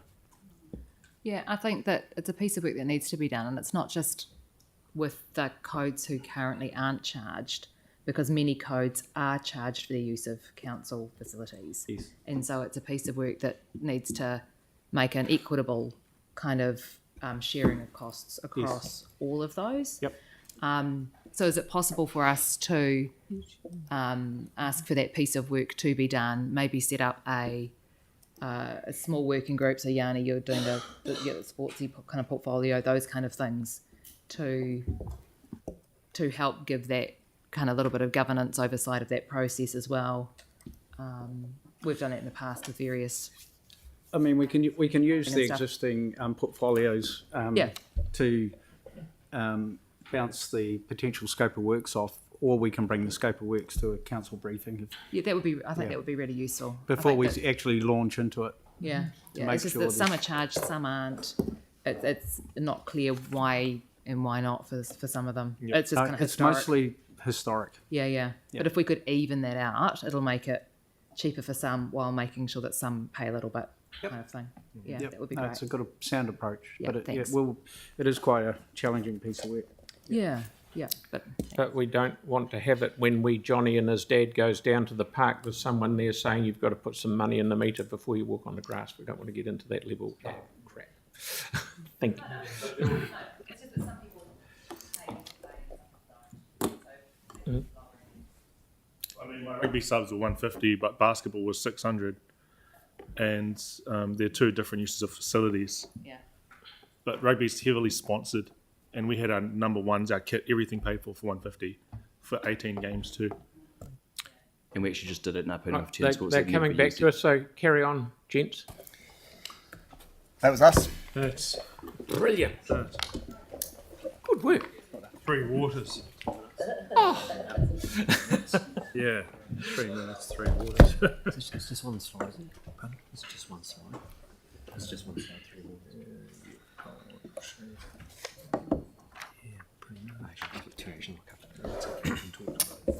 Good morning, everyone. So 3 waters slide. So this is just to recap the previous 2 briefings that we've had. first of all, level of service. There's no planned changes for level of service in FY 25-26. Capital program, we are proposing a small increase of 2.7 million. In the previous briefings, we've gone through what those changes are. There's two actions that came out of the previous briefing that I'll just cover quickly. One was confirmation of whether the asset management maturity report indicates the value budget of any work that has been undertaken for failures of stronger Christchurch infrastructure rebuild team work. We don't record that information, and we wouldn't see the value in recording that information. The second one is further information discussion regarding Weir Place flood management. That project was deferred out to FY 28. The reason for that is the proposal that they had in place is no longer workable because they're unable to get an easement. So they pushed the project out, but we can look at an option is to bring that forward if that's if the council wishes to. So that's me. Thanks. Alison, I just noticed in the actual levels of service description in our long-term plan, it has the sort of current level, and then it has the 2034 under 15%. The resolution that council passed had a midpoint as well. I'm just wondering if we could make sure that the midpoint, which is the under 20% by 2030, gets actually listed in the levels of service in the documentation as well. Okay. Yes. Yeah. Noted. And I think the other question that came through last time was on that asset management stuff, but we're going to get a workshop separately at some point on that whole asset management, where we're up to with the... For maturity? Yeah. Yes, yeah. Correct.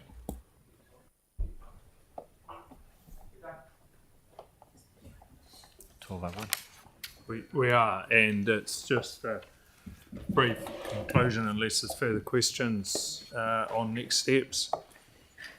So can I just check though? Last time we had information that we were adding budget in the annual plan in the next year.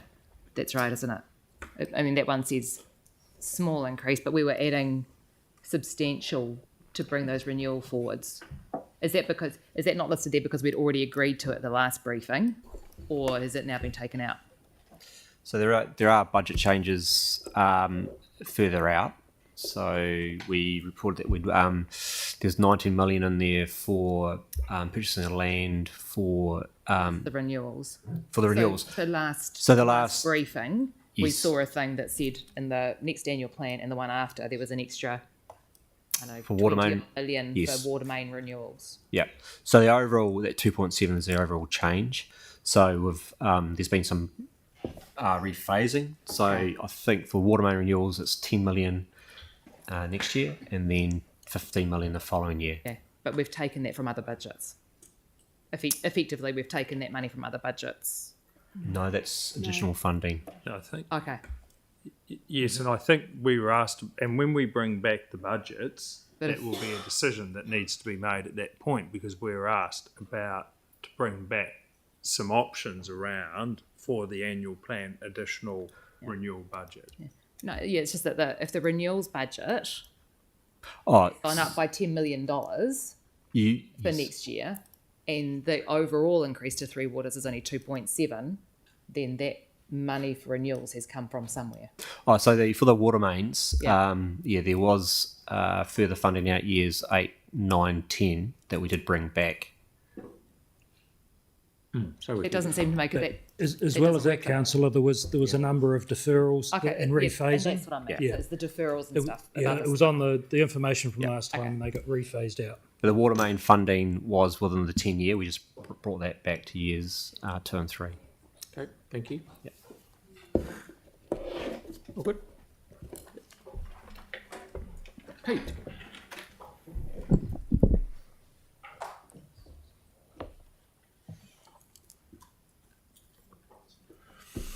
Right. Well, it's all go over the next 6 weeks. That's the bulk of Three Waters and Parks concluded. We'll circle back in early December to make sure we've got it right. One further transport session. And then in November, for the month of November, there's a swathe of meetings or information sessions to look at the wider annual plan, the wider financials, and any other matters that haven't been covered by the big infrastructure units. So, yeah, there are quite a few, but the objective is to get to 4th and 10th of December and clarify with you so staff can be confident going into the break that this is what they're building for February of next year. Brilliant. Thank you. Good on you. Thank you very much. Aaron. Well, just as we go forward, because we'll always get told when it's too late, to Andre's point, can we at least be showing some savings options to make some savings going into that we at least consult on? We give the public the opportunity to say, actually, those things there, I'm happy to have a bit less of at this point in time. Can we see what that looks like without it becoming the end of the world? Rather than having it at the 11th hour. Even if they're for 12 months, so they don't trigger, but in that financial year, they get that number down. It's about playing squishy. I should have mentioned ELT are looking at OPEX No, not this their week. OPEX. Peter's talking. I should mention that ELT are looking at OPEX this week, and we'll be coming back to you after ELT's considered the Don't be OPEX scared issues. to bring anything back to us. So. Well, at least something. Thank you. Good on you. Right. So, shall we just call it 55 minutes for lunch? Right. Back here at 1 o'clock, ladies and gents.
Welcome back, everyone. On our Climate Resilience Fund Policy Design Workshop. We're here from Jane and Luke. Good to see you.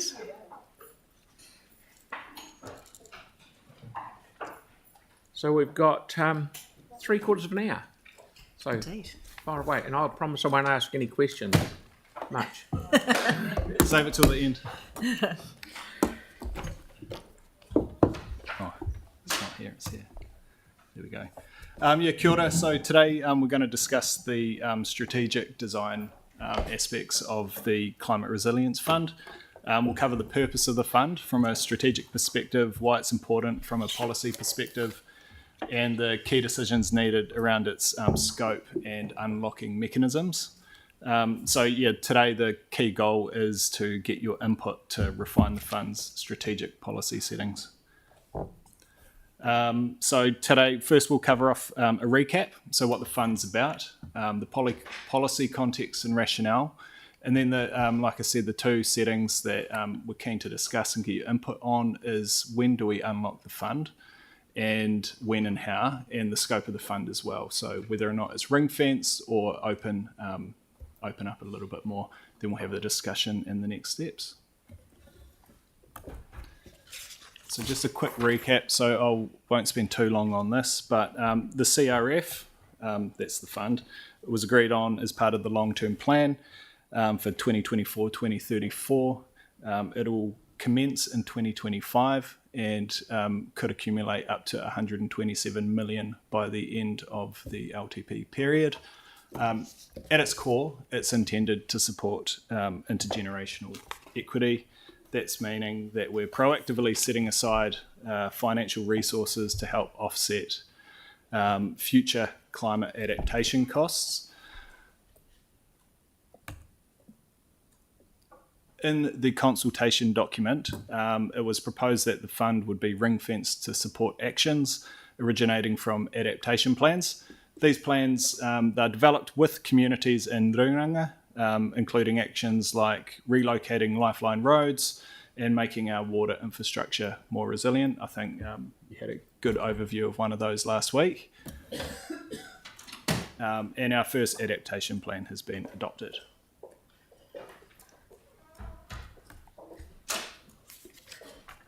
Now, this is really the I guess the genesis of us working in this space. Why establish the fund? Again, I'm not going to run too detailed into this because we talk about it a lot. But climate change presents significant challenges to our infrastructure. It requires retrofitting, but also new management approaches. Just things like increased temperatures, sea level rise, stronger winds, all of those things are the challenges that we've got to consider when we're considering our future capital program and how we finance and manage our ability to adapt going forward. I've just put this up here because resilience is multifaceted. At council, we've got various ways of doing that. Mitigation efforts focus on mitigation, reducing greenhouse gases, but adaptation involves the planning and preparing our infrastructure and our communities for the future climate conditions.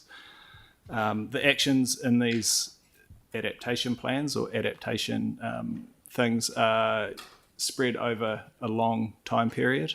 I think the adaptation plans are a 100-year time horizon. And they generally kick in when specific climate thresholds are reached. The cost to adapt, we know it's going to be significant. The first adaptation plan contains up to 200 million worth of adaptation actions, but the actual cost of adaptation requirements for our assets it'll become more clear as more adaptation plans are agreed. And many of our other assets that we know of are at risk from climate change. We don't know the actual adaptation costs of what those are, but we know that the replacement value of those vulnerable assets is at 3.2 billion. That's the current estimate. It is variable. and that is based on 20 centimetres of sea level rise.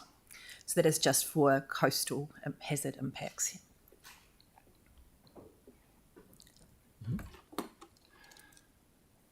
And the key thing here, and this is the crux of the policy, is that much of these costs will be incurred by future generations. So some actions may be triggered when sea level rises to 20 centimetres.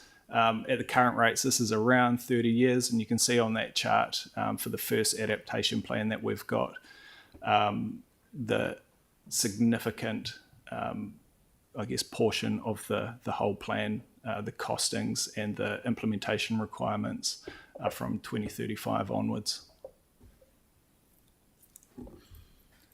So that takes us down to the simple policy rationale. It's about intergenerational equity. So that's the keynote. Today's generation has contributed to climate change, but the burden of adapting to it will fall heavily on the future generations. So the fund provides us with a financial mechanism to help alleviate this burden, ensure we're setting the resources aside now for the future.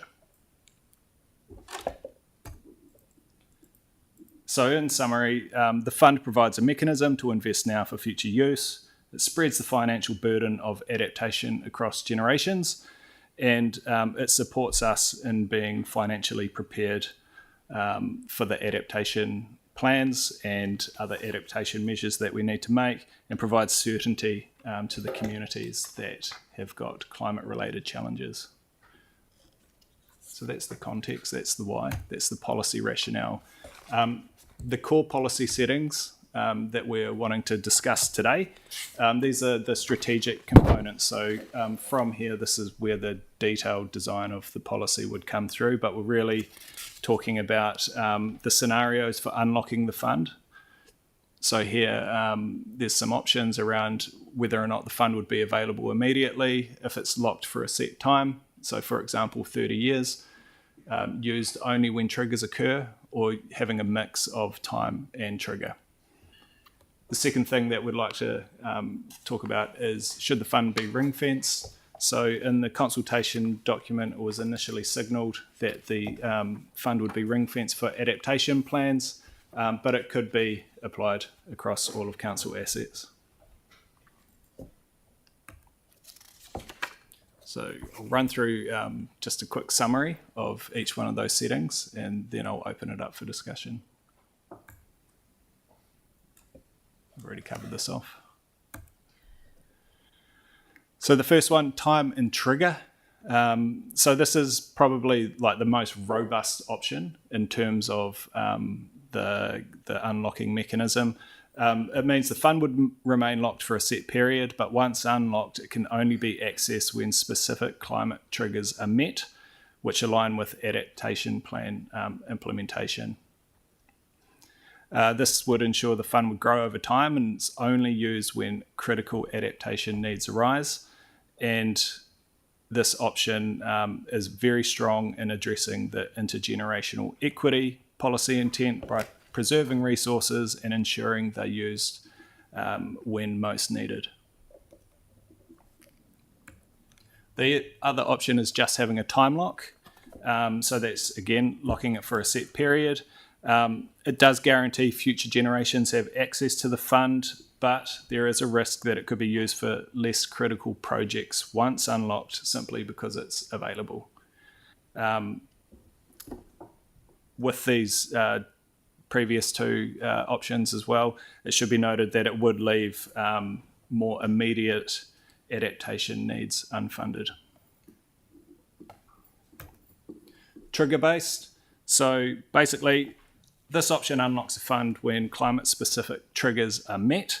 It ties fund to the real-world climate impacts, but risks premature depletion if triggers occur sooner than expected. So this may lead to the fund being depleted in the future and not supporting the intergenerational equity component because it wouldn't be available for the next generation's use. And the final option in terms of unlocking is immediate availability. in this scenario, the fund is theoretically available from day one. It would allow for immediate responses to urgent risks. However, it does risk depleting resources too early, leaving fewer funds for long-term adaptation. So obviously that would be less conducive to addressing intergenerational equity.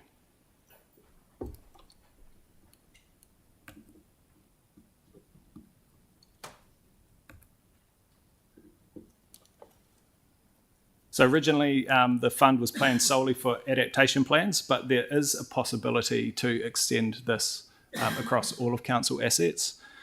So we'll look at those now. So looking at adaptation plans only, the fund is restricted to adaptation plans which strongly aligns with the community-led planning process and ensures targeted use of the funds. It provides certainty to the communities that have participated in adaptation planning, and it provides a tight framework for how and when funding could be applied. However, it does exclude other council assets that may also be vulnerable to climate risks. And applying it to all council assets, it would provide broader coverage. However, spreading the fund too thin could reduce its impact on the high priority adaptation projects identified in the community developed plans. And the other pitfall with it is it would reduce the certainty of our adaptation planning follow through, particularly from the perspective of the communities that have co-developed the plans.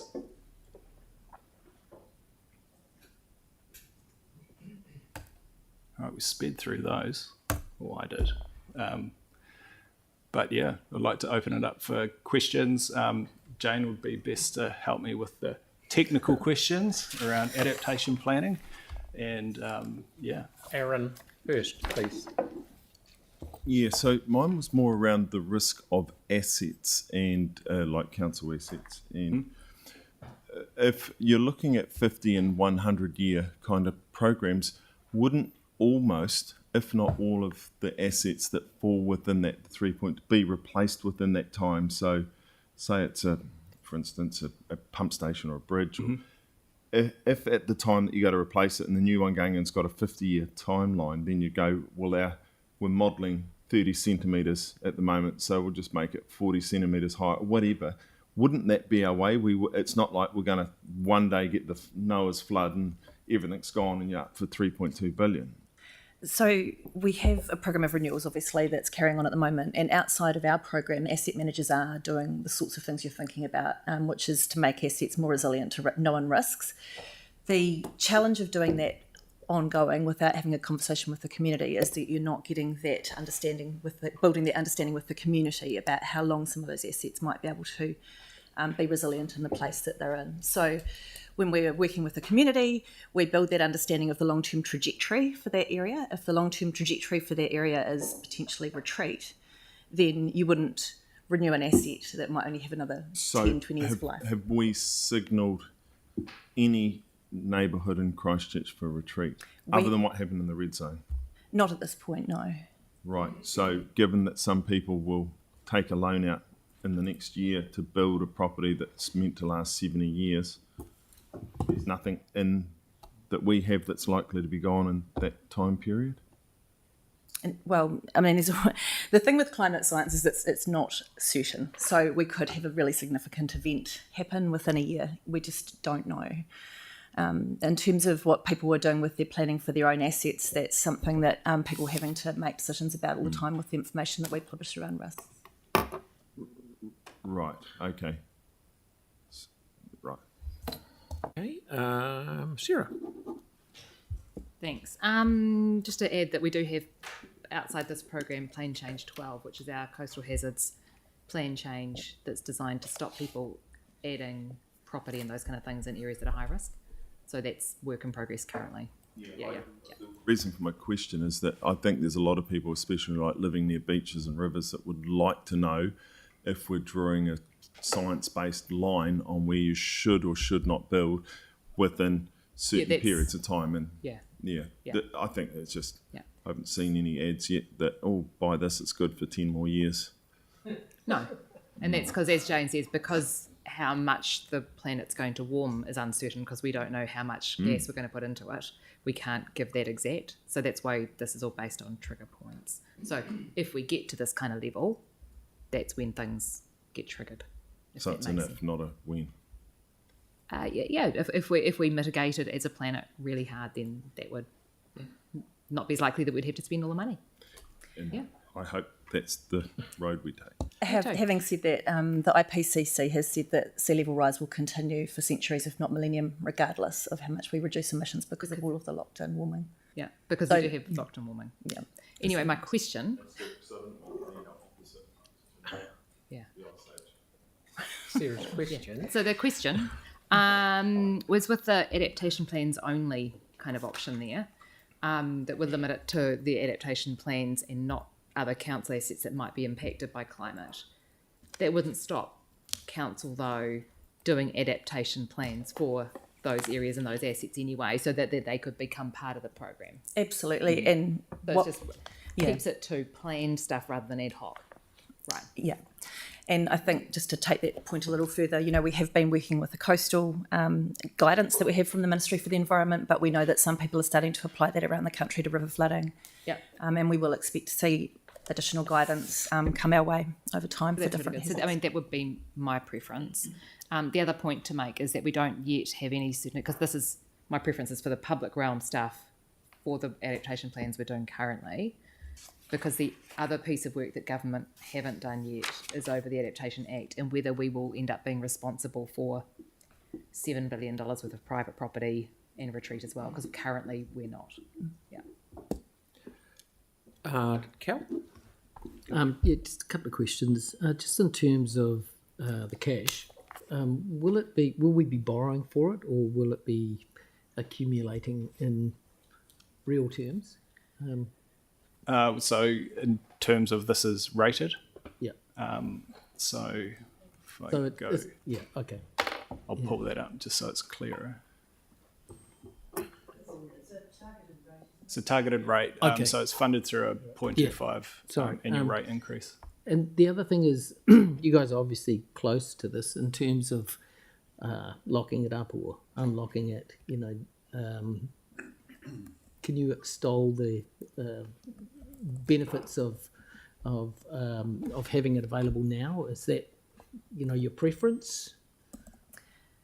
I guess it's a difficult question. I know. Yeah, no. I mean, the core thing is, and this is a council decision. It's around the core policy intent is intergenerational equity. So it's making sure that we're taking responsibility for the actions that we're taking now and the impact that it's going to have on the climate now and in the future.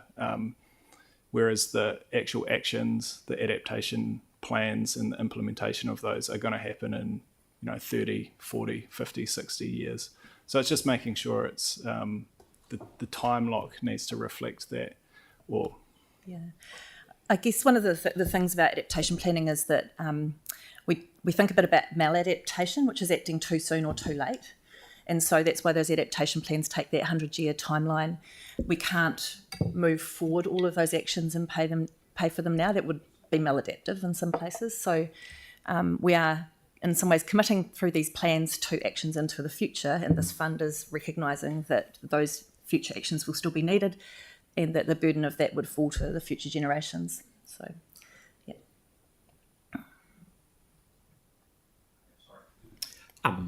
Tim. Thank you. On page 24, on the right-hand side, fifth one down, providing confidence and certainty to communities involved. What's the certainty? Because as I've said earlier in the meetings, I'm really concerned about language, because if we say we're certain we can help, but we may not be able to. So I just don't want to use language that could be misinterpreted by communities. So I'm just wondering, what does that actually mean in that? Yeah, that is a fair point. Yeah. We're working in a very uncertain environment. Oh, absolutely. Because I do not want to go into, because we're now, and everything's changing, starting to change very quickly. So I've had emails from people around the river who have had their houses lifted, but are now struggling to pay the increased amount of insurance because insurance companies aren't recognising the rise. They're just looking at the area. Yeah. So they're not interested if your house is on poles or whatever, that is now in an area. And if you looked at the recent events in Florida, it said that people could get insurance, but the majority of people didn't have insurance because they couldn't afford it. So there's a changing world, and I think we've just got to be really, really careful with our language as we go forward. Yeah, just a reminder, this is to fund public asset infrastructure, not private. But I take your point. I think confidence in itself is really what we're trying to recognise here, because we are making these plans with communities that are investing a lot of time. Is there a pathway forward? And we've just got to, someone may interpret it something different, and we've just got to have really plain language. Yeah. The other one is it would be really good to keep an eye on the updated modelling, because it seems like what modelling was a few years ago, that some are saying that the sea level rise could be double and so we need to have that. Somehow we need to get a litmus paper or a crystal ball, whatever, because we could be in a lot worse situation quicker than we thought. Yeah, and I'll just answer that in two ways. One is that with the signals and triggers, we can respond to the timing that occurs, as opposed to using dates. We're also looking at who we can bring along to brief council on some of those more extreme scenarios that aren't currently integrated into the MFE guidance. Yeah. For example, if the Western Antarctic ice sheet melts and the permafrost So I'm getting quite a few people saying, it's not going to happen in this type of thing. But I'm kind of saying, well, we've actually got to change our ways because pollution is pollution. So it's another way to look at it. But thank you. Pauline. So, Sarah, were you preferring the ring fenced? So, because my question was, which I kind of am too, but I'm just wondering, how difficult would it be for you to develop criteria if we were to expand that to all council assets? Because in the light of, you really got to expect the unexpected with climate effects. So I'm just wondering, if we could create a criteria that it was council assets outside of the plans, but they could trigger a claim, if you like, would that be a difficult piece of work? Or you could add in potentially a piece of like a sentence in there that said once the time has been met, then in exceptional circumstances as voted on by 60% of council or something like that, you could approve it. Or just council assets by exceptional circumstances. Might work. I don't know, but I mean, you prefer to. The thing is, they should be, anything that should be at risk should have a plan for it anyway, right? Yes, I know, but you've got to expect the unexpected as well. Yeah. Yeah, you done? Okay. Yeah. So just. I mean, the reality is, as we're setting this up, a future council could choose to make a different decision anyway. I think if we get the policy settings as well in place for their actual intent, which is that intergenerational equity piece, then if something unexpected happens, a council could make a different decision. It would just be against policy, and that they could still make that. We do that sometimes. But if we get the intent of this right, which is to hold it for future generations, then I think that's... Just do you agree with that as an appropriate answer to my question? I do understand the point you're making, absolutely. Mm-hmm. Yeah, I think we can do a little more thinking about that. Yeah. Yes. I also agree with Sarah. It's just a policy, we can create exceptions. Yeah. But I guess depending on how much this fund is able to gather, it's probably only ever going to be a contribution anyway. But we welcome all contributions. We do. But we're computing it ourselves. Yeah, all right, Sam, you wake up. I thought I might actually say something, but you feel free. Thank you. You're so kind. A couple of things. So it's more around the mechanics of it. The first one is being sort of devil's advocate. What's to stop a future council? I'm just thinking back to the Wellington City Council when they tried to do the airport shares last week. They had some parameters around that future fund, is this one of those in that if we start rating for something, building it up, if a council was of a mind to fund something else, how would that work?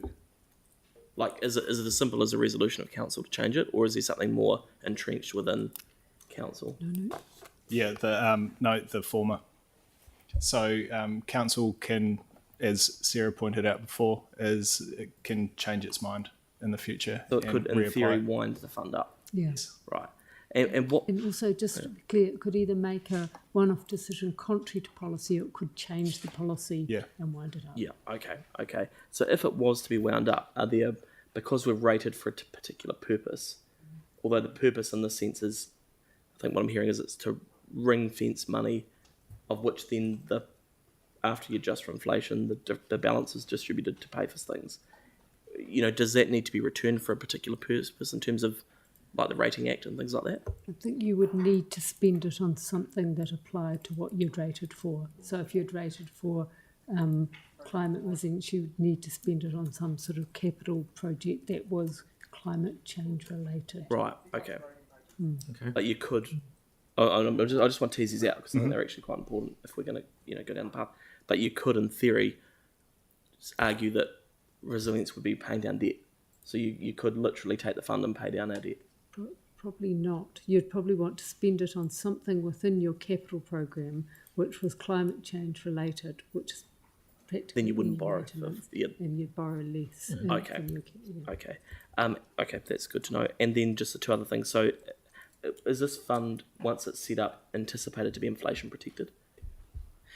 The proposal at the moment is a 0.25 starting position from rates, and then moving up to 2.25 by the end of that 10-year period. I get that. Just clarify, that's just, you're adding 0.25 every year. You're not actually increasing the increase every year. So No, it's that's the cumulative. Yes, that's your cumulative. So you add 0.25 this year, you add 2.5 next year, 2.5 in the third year, 2.5. That means that actually the actual sum's increasing because it's that, but you're not actually increasing the increase every year. No. So that leading to a 2.25 increase at the end of the period, that's not an increase. That's compared to this. That's compared to now. Compared to now.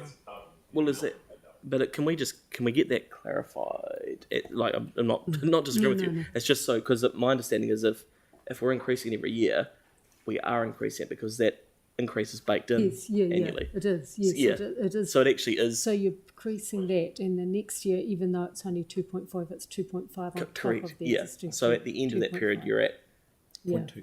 You're at 2.25. Yeah. So it's 0.25 additional every year on top of what you're already rating. It's compared to current. It's not compared to the year that year. Exactly. It's not occurring in that. So year. it is a cumulative. Okay. And just the other. But that probably wasn't my question. So my question was, in terms of inflation, is the idea before we distribute that we will adjust for inflation? I don't know the detail on that. Well, but it's not a detail. It's at a principal level. Is there advice around? Is the fund going to be drawn into, in terms of purchasing power, or is it something that's adjusted and then there's a distribution? And that's fundamental to this. You're asking? Can I just clarify You've got the say if it's $1 million that's in the fund, if inflation is 5%, then you add 5% to it, then the balance is distributed, or are we going to distribute? Oh right, okay. So you're sort of saying put it aside in a fund and get the interest off the fund and accumulate the interest. Yeah. Is that what we're? I'm just keen to understand the thinking that's gone into that. If I understand your question correctly, which I may not, sorry, the intention is not to use the interest from the fund to pay for adaptation actions, it's to use the fund for adaptation actions. Right. Oh, right. Okay. So then what would you do with the interest? Yeah, the interest should stay in there. Oh, yes, of course. Yeah. Yes, but I mean, sorry, not just to solely use the interest. Right. So it's not an enduring fund as such.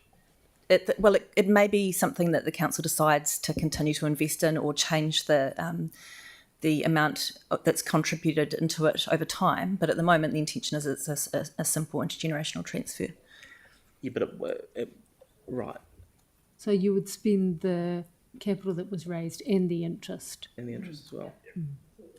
And but that's not intergenerational. Yeah.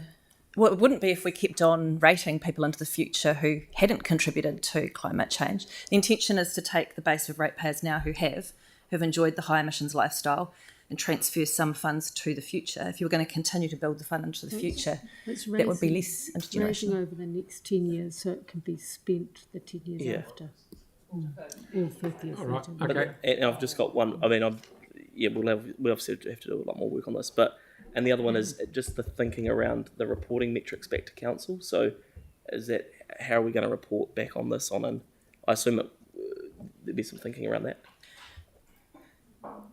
So are you talking about reporting in terms of growing the fund or spending the fund? Overseeing it. It's, if it's enduring, it'd be good to understand how it's managed. What's the thinking around how we'll report back to council? We'll have to do some more work on that. Right. Okay. So is this going to come back again? Yeah. Mm-hmm. It is the reverse of what we do for why we debt fund capital at the moment. Because at the moment we debt fund capital to make sure that those who are going to benefit from it are paying for it in the future. This is the reverse of saying, well, we're going to fund, charge the current population for a cost that's going to be incurred by our future. So it's just the sort of reverse for that whole thing of... Can I just check on that reporting stuff though, like as Dan was talking about? Surely it would just be part, like our capital endowment fund, it would be part of our long-term plan, annual reporting kind of process for that, keeping a track on it and stuff too, and through audit and risk, you'd think. Yeah. It's more just, sorry, I'm not worried about the way we do it. I just want to test whether we've thought about that stuff. And it seems like we're still doing some more work on quite a substantial amount of it. And that's fine. We're in the very early stages. Well, that's some of the detail that you'll see in the policy when it comes to you. It wasn't a significant challenge within the policy to think about reporting, but we'll come back on that. Yeah, or it's and the other points as well. I mean, they're quite fundamental to the overall. Yep. Yeah. Okay, Tyler, you there, matey. Yeah, kia ora, guys. Can you hear me all right? Yeah. Sweet. I just wanted to hone in on a couple of things. I mean, intergenerational equity means for us and for those that come after us. So I'm more preferable to the time plus trigger part of that. But there is a question around those triggers. And I wanted to know what would define a trigger. I'd expect that like a flood in a street would define drawing from this pot if all of the council's capital, all council-owned assets were involved. Is that correct? It's more around the larger, predominantly anything closer to water is going to be involved. Am I correct in thinking that? So the adaptation plans include signals and triggers related to each of the different assets that we're managing. So those are detailed in the draft adaptation plan. We might want to consider a bigger picture trigger for this, for example, a temperature rise or sea level rise rate that sort of triggers unlocking the whole fund rather than going into each of the adaptation triggers. So those are the sorts of options we'd be putting up with the policy. Okay, so those adaptation triggers, if the council decided to go through all council-owned assets, would those triggers then bake into the all council-owned assets rule? Would they be what, sorry? So you in the adaptation plans, you've got triggers for the adaptation plans. Yeah. But in the alternative, which you said all council-owned assets could be put into this pot, what are the triggers for that? That would have to be We'd worked need to out. define those. Okay, sweet. I was just a little bit worried about that. Yeah. And the next one I wanted to just talk about was the time. So is the minimum period that you're wanting to, or one of the options is 30 years. Is that the minimum period that you're... Typically, from the research we've done, it looks as though a generation is defined between 20 and 30 years. So we would be looking at some evidence around that. Yeah. Cut the difference and say 25 years from now. Okay. All right. Olga, that sounds good. Thanks. One thing I want to do is make sure that, following along a bit from what Tyler's saying, we don't want to have this fund. There's two things. I don't want it for adaptation plans only. I would just want it for council assets. Otherwise, we'll spend a bloody fortune on planning and there'll be nothing left when we actually want to fix something. We're doing adaptation plans as life goes on now. We're doing some for the Littleton Harbour and surrounds. We're going to do the Brighton area next. So that's planning, that's life. But this should be put to one side, and I'm saying a trigger which is realistic. We don't want to have it that every time Marine Parade floods like a block pipe or something like that, let's grab into this money, because if we keep dipping into it, there won't be any left. So we've got to make sure we have a realistic trigger so that it builds up to something, which brings me on to the next thing. We will have this in a separate account that just builds up. We won't flog it for other things and borrow against it. Yeah, no, we'll do that later. Just saying. You can pay it down. Yeah, go to the edge where Paul, not. So I'm right from your discussions, one thing might be a trigger would be something that is a replacement of a road that's forecast to go underwater because of sea level rise. Mm-hmm. That would be the trigger. Wouldn't be that we have a storm and it gets eroded. It's actually That's good. That's good. Mark, please. Yeah, mine by and large was asked by Tyler, but I was sort of thinking in less than 30 years, like 10 years, and then the triggers.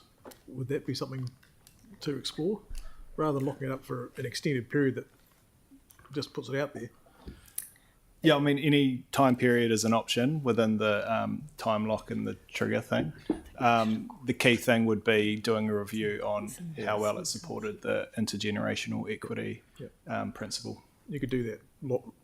We could look at that, and we could provide some analysis on if it was locked for a set period, there'd be options around that, like I say, and we'd do a review and provide some advice around how well it ticks that intergenerational equity box. Yep.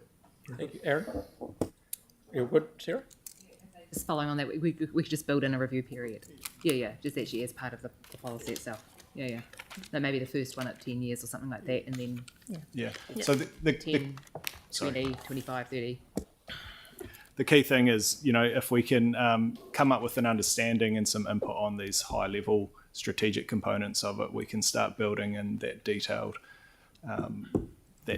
operational policy around that, which includes the reviews, the reporting, and then looking at the financial or the investment strategy for the fund as well. Actually, another question around future-proofing it from other councils tinkering. Is it worth having a threshold? I heard 60% mentioned, but often you have 75% when it's something as sort of important as this, perhaps, I wonder. Just a thought. Okay. All right. Any more? Have you got further to go? We'll run out of questions for the time being. If you've run out of questions, very good. I'll jump down the end. So next steps is, we'll take your input. It's been very appreciated and very helpful for us. So we use that feedback. We'll refine the scope and the timing mechanisms, and we'll report back to you in December with a much more detailed policy draft. Thank you. That's very good. Thanks. Thank you for your time. Brilliant. Okay, look at that. We've 3 minutes. Righto. Bruce. This is Civic Building Energy Source, which is interesting. We knew this day was coming.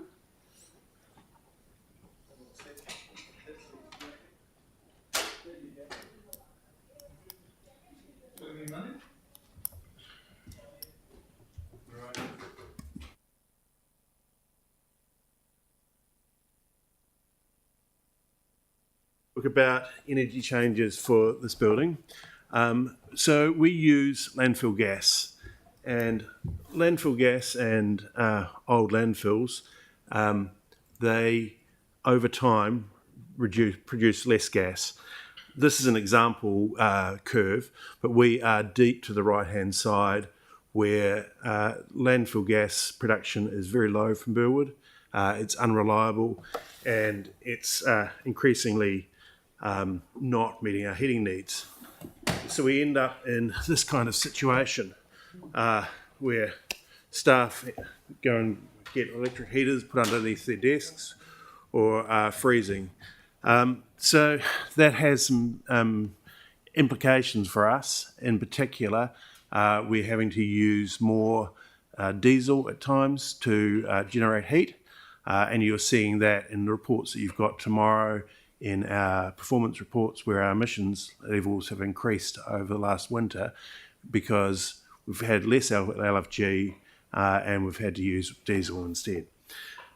So we've been looking at a series of options to see what we can do and what our response should be to this. And we try and focus there on the broad variety of objectives that you may have, whether it's emissions, whole of life costs, reliability, local purchasing, availability. And we've considered 10 different options. So we've looked at wood pellets, we've looked at using the district energy stream with hot water from across the road. We've looked at ground source heat pumps on this site ourselves. We've looked at trucked methane coming in from Cape Valley. We've looked at hydrogen, biogas, diesel. But the solution we've come up with after analysing all that, looking particularly at whole of life costs and emissions, is electric boilers with either a battery solution, a battery backup, or a stored hot water backup. And the reason why we need those backups is when we buy electricity as a major user and there's a lot of demand, Orion will at times say, we need you to turn off your demand. And those are often the most cold mornings in winter. And if we don't turn off our demand for electricity at that time, we end up with quite significant price impacts. So we need to have a backup that operates during that time. Now that could be hot water that we've boiled up at the cheaper prices and then keep and then release that during those control periods. But we're also thinking ahead to say, well, how do we build the resilience of this building? And that's where battery technology can come in. We know that there's potential for increased volatility in electricity supply, brownouts over summer, as well as issues in winter. So having a supply of electricity in a battery helps resolve those issues. Similarly, we know from earthquakes, we can lose about 72 hours with the network down. So we're looking at about 72 hours supply so we can keep running the building during that time. So we're exploring that, and there's some really interesting technologies, particularly locally. So look, this is not normally a matter that we would bring to you, but we know that some of you have got specific interests in this matter and in energy sources. And we also want to really get across that we do consider and balance things such as cost, capital cost, life cycle costs, emissions, buying locally. So we've identified that the best boiler manufacturers in the country would seem to be all Christchurch based. So we're looking to go those. Use of innovation and also particularly innovation from local companies. So one of the battery solutions we're looking at is from a local Hornby supplier on that as well. So it's as much just a reassurance presentation. So I'm going to stop there, and if anybody's got some questions. Just one question from me. We have to, if we're putting electricity here, which is what you're suggesting, we have to do that at the art gallery as well, because they run on landfill gas at the moment. Yep, that's a separate project we're working on for there as well. So there's a different suite of solutions we're looking at for that site, but we are doing that in parallel as this one. The other thing when I was talking to you, gave me a rough example of how much we got clobbered by using power during A control period? a peak bit. Yeah, it was in the tens of thousands of dollars that we can be hit if we do use that. And that is not just that year, it can affect the pricing for the year after as well. So we're trying to find ways of avoiding using electricity in those periods.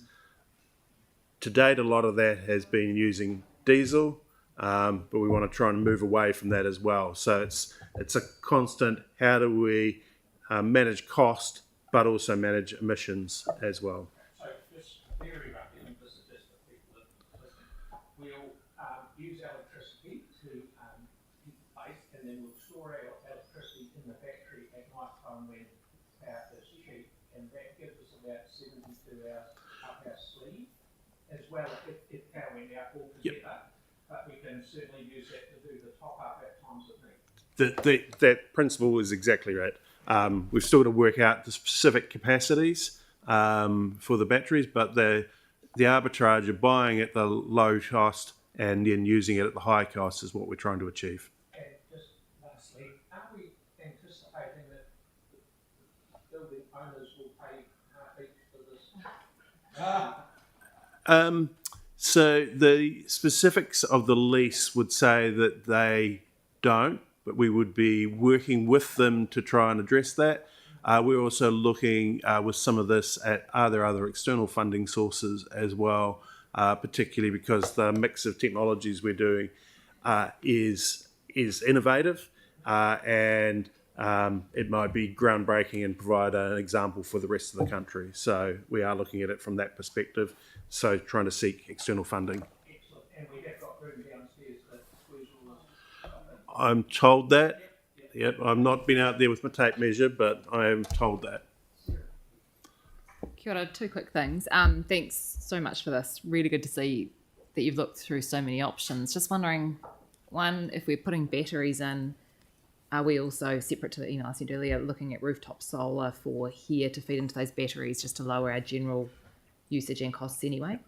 Yeah, so in the initial project, no, but we will be future-proofing for that, and there's a separate project that we'll be doing looking at solar as part of our overall electricity supply contracts. Yeah, because that's looking really good financially these days with the solar, which is really good.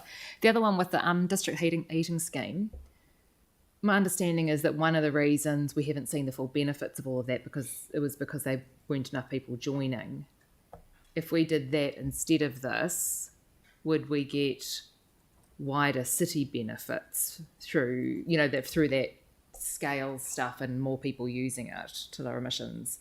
Yeah. Or, is that kind of question? So the specifics of, so we were looking at using the scheme that is in the base of the West End car park, which is used to heat the facilities over there. The specific reason why we've not proceeded down that path is that the water temperatures that they produce are about half of what we would need. Okay. And so it's mainly technical reasons that prevent that. Now, they can be overcome, but they're significantly more whole of life costings if we try and overcome them. That's why we've gone down this option. Cool. Yeah. Yeah. Yes. Oh, sorry. Was it? Okay, thank you. I've got a house with a 12-foot stud that's really well insulated, but geez, it's a bugger to heat. And we've got about 30-foot 30-foot high ceilings here, or however high they are. I'm not really good at judging these things, but how does that work in the wintertime in terms of retaining heat and that sort of stuff? So we're using, and I suspect you're not using 80-degree water at home to just put you as your heat source, and then you'll see around you. You can see in front of you. We have an underfloor ventilation system, so that's driving hot air from below, and then that goes up and is extracted at the top. So you're getting all the benefits of that hot air because it's coming from the floor, whereas often at home you might get it from the top and hot air rises, so it's going to be more energy and more effort to try and get down low to keep you all warm. So this means you've got good hot air coming up with you. The added benefit is it's also blowing away, if you're coughing and spluttering, it's blowing away all those microbes, and that's taken up into the ceiling and out through the filters up there. Bruce, that's very helpful. I'm not known for my knowledge of thermodynamics, so that's very helpful. But you can rest assured there's a lot of hot air comes out of this room. Yanni. Yeah, I was just trying to understand, sorry, if the capacity for the art gallery to link in. Yep. So there is, Mark, maybe if you just come through, there is an existing connection that we have. Yeah, because I mean, I was here when we did the Trigen, and it was for the art gallery, Yeah. as well as this building. So, and I wondered if there was any other buildings as well that we looked at getting synergy with. Yeah, we do have a link via what's called an ASCO switch from Civic to the art gallery. The original intent of that was any surplus energy we had here, we could basically just visually transport over there. It hasn't been used for years. The switch is manualled off. We could still use it, but the Trigen's been so unreliable of late that we haven't had enough power in this building for heating. And that capacity will still be there, and we will have to consider that as part of that solution as well. Yeah, I mean, it would seem to make sense if we're investing in more technology for this building. If we've got that link, then is there a way to get dual benefit? There is a dual benefit potentially because, as the Mayor alluded to earlier on, if we've got battery storage in here and solar panels on the roof, if we want to extend the life of the solar panels on the roof here, the batteries here in an emergency situation, obviously we can run it by solar panels on the rooftop and the batteries up. The cable over to the art gallery gives us more resilience because in theory we could put solar panels on the roof of the art gallery. It's a much bigger roof, we get a much larger array and then use that cable to then back supply to charge the batteries in here. Very cool.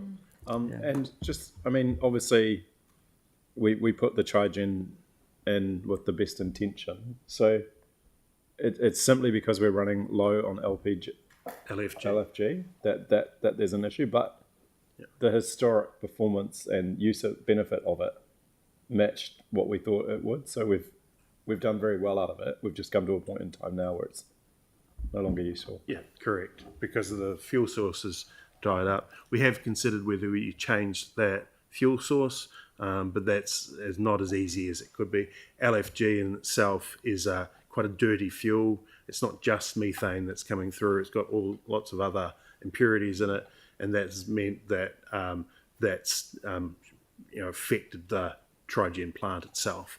So we have certainly considered that type of thing, but it's also really reaching the end of its life in terms of cycles, etc. Where it has been of additional benefit to us is the control periods that Bruce alluded to earlier on.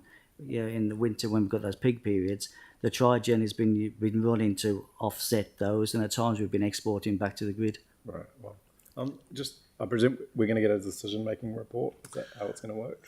Look, this is a matter that can be handled under delegation, and we were working towards the basis it's a fairly non-controversial matter, and we didn't necessarily need to bring that back for a further decision because it can be made in how is it funded, and what's the cost? So I'm just aware we're in public, so I won't give you the actual pre-tender estimate, but the overall budget is 2.5 million. We'd be much lower than that, probably less than $1 million for all the different components in there. It's in the current capital program. Okay, thanks. Excellent. Aaron? What route does the pipe coming from Burwood take? Does it go up Pages Road, or does it go a different way? We're not using it anymore. Yeah, not sure of the exact route right throughout. We can find that out and put that through. We will have to look at the future of that and the decommissioning of that pipeline. Because that's how the gas currently gets here, Yes. isn't it? Yep. So just only because I'm going back to my childhood, and you'll remember this, Phil, but all through Bexley there. So what's happening with the gas that's in the ground near the sewage farm? That's all landfills, all of Anzac Drive. So this is coming from Bromley, that landfill. Specifics on the Bexley stuff. I thought this was coming from Burwood. Sorry, Burwood. It comes from Burwood. So we would need to just check there. So that's an old landfill that we've tapped the gas that comes out of it rather than let it go into the atmosphere. So what about Bexley? Are we doing that there? Just to put in the pit, if Bromley's run out and it's the youngest one. No, Burwood. Sorry. Burwood. If Burwood's run out and it's the youngest one, the others don't stand a chance. And they weren't capped properly. They were just so they're just leaking into the atmosphere. no. I'd say there'd be little. Not that I'm an expert. There would be little or no use in going around firing pipes into. If you go back to the that decay curve, generally from my past life when I was doing more of this stuff, it has about a 30-year economic life before you get too far to that right and you're starting to be a real. Does this have a long tail? But I just thought I'd pulling very ask much the out. question because we are in public and most of Christchurch remember that all being landfill, so they'll just go, well, hang on, why is there not one there? But that's We used to go shopping down there as kids. It was great. Oh, it's fantastic. I used to come home with more than Anyway, I I digress. Thank you, guys. That's pretty good. So just following on from Yanni's question, we need to get on with this, because if you have to go and write reports and all sorts of stuff, the most important thing is that we need to be flicking this into electric before winter next year. Otherwise, we'll be gobbling up diesel flat out. Exactly. Yeah. So we don't really. And we need like to keep people warm. We don't really need it to come back to us for a decision if it's if we delegate to you guys. That's common sense, I think. So go ahead. Thank you. Well done. Right. What have we got? So is that PX then? Yeah, we've got PX. Yep. Thank you. Then it'll be quick first, and then we've got. We can do his.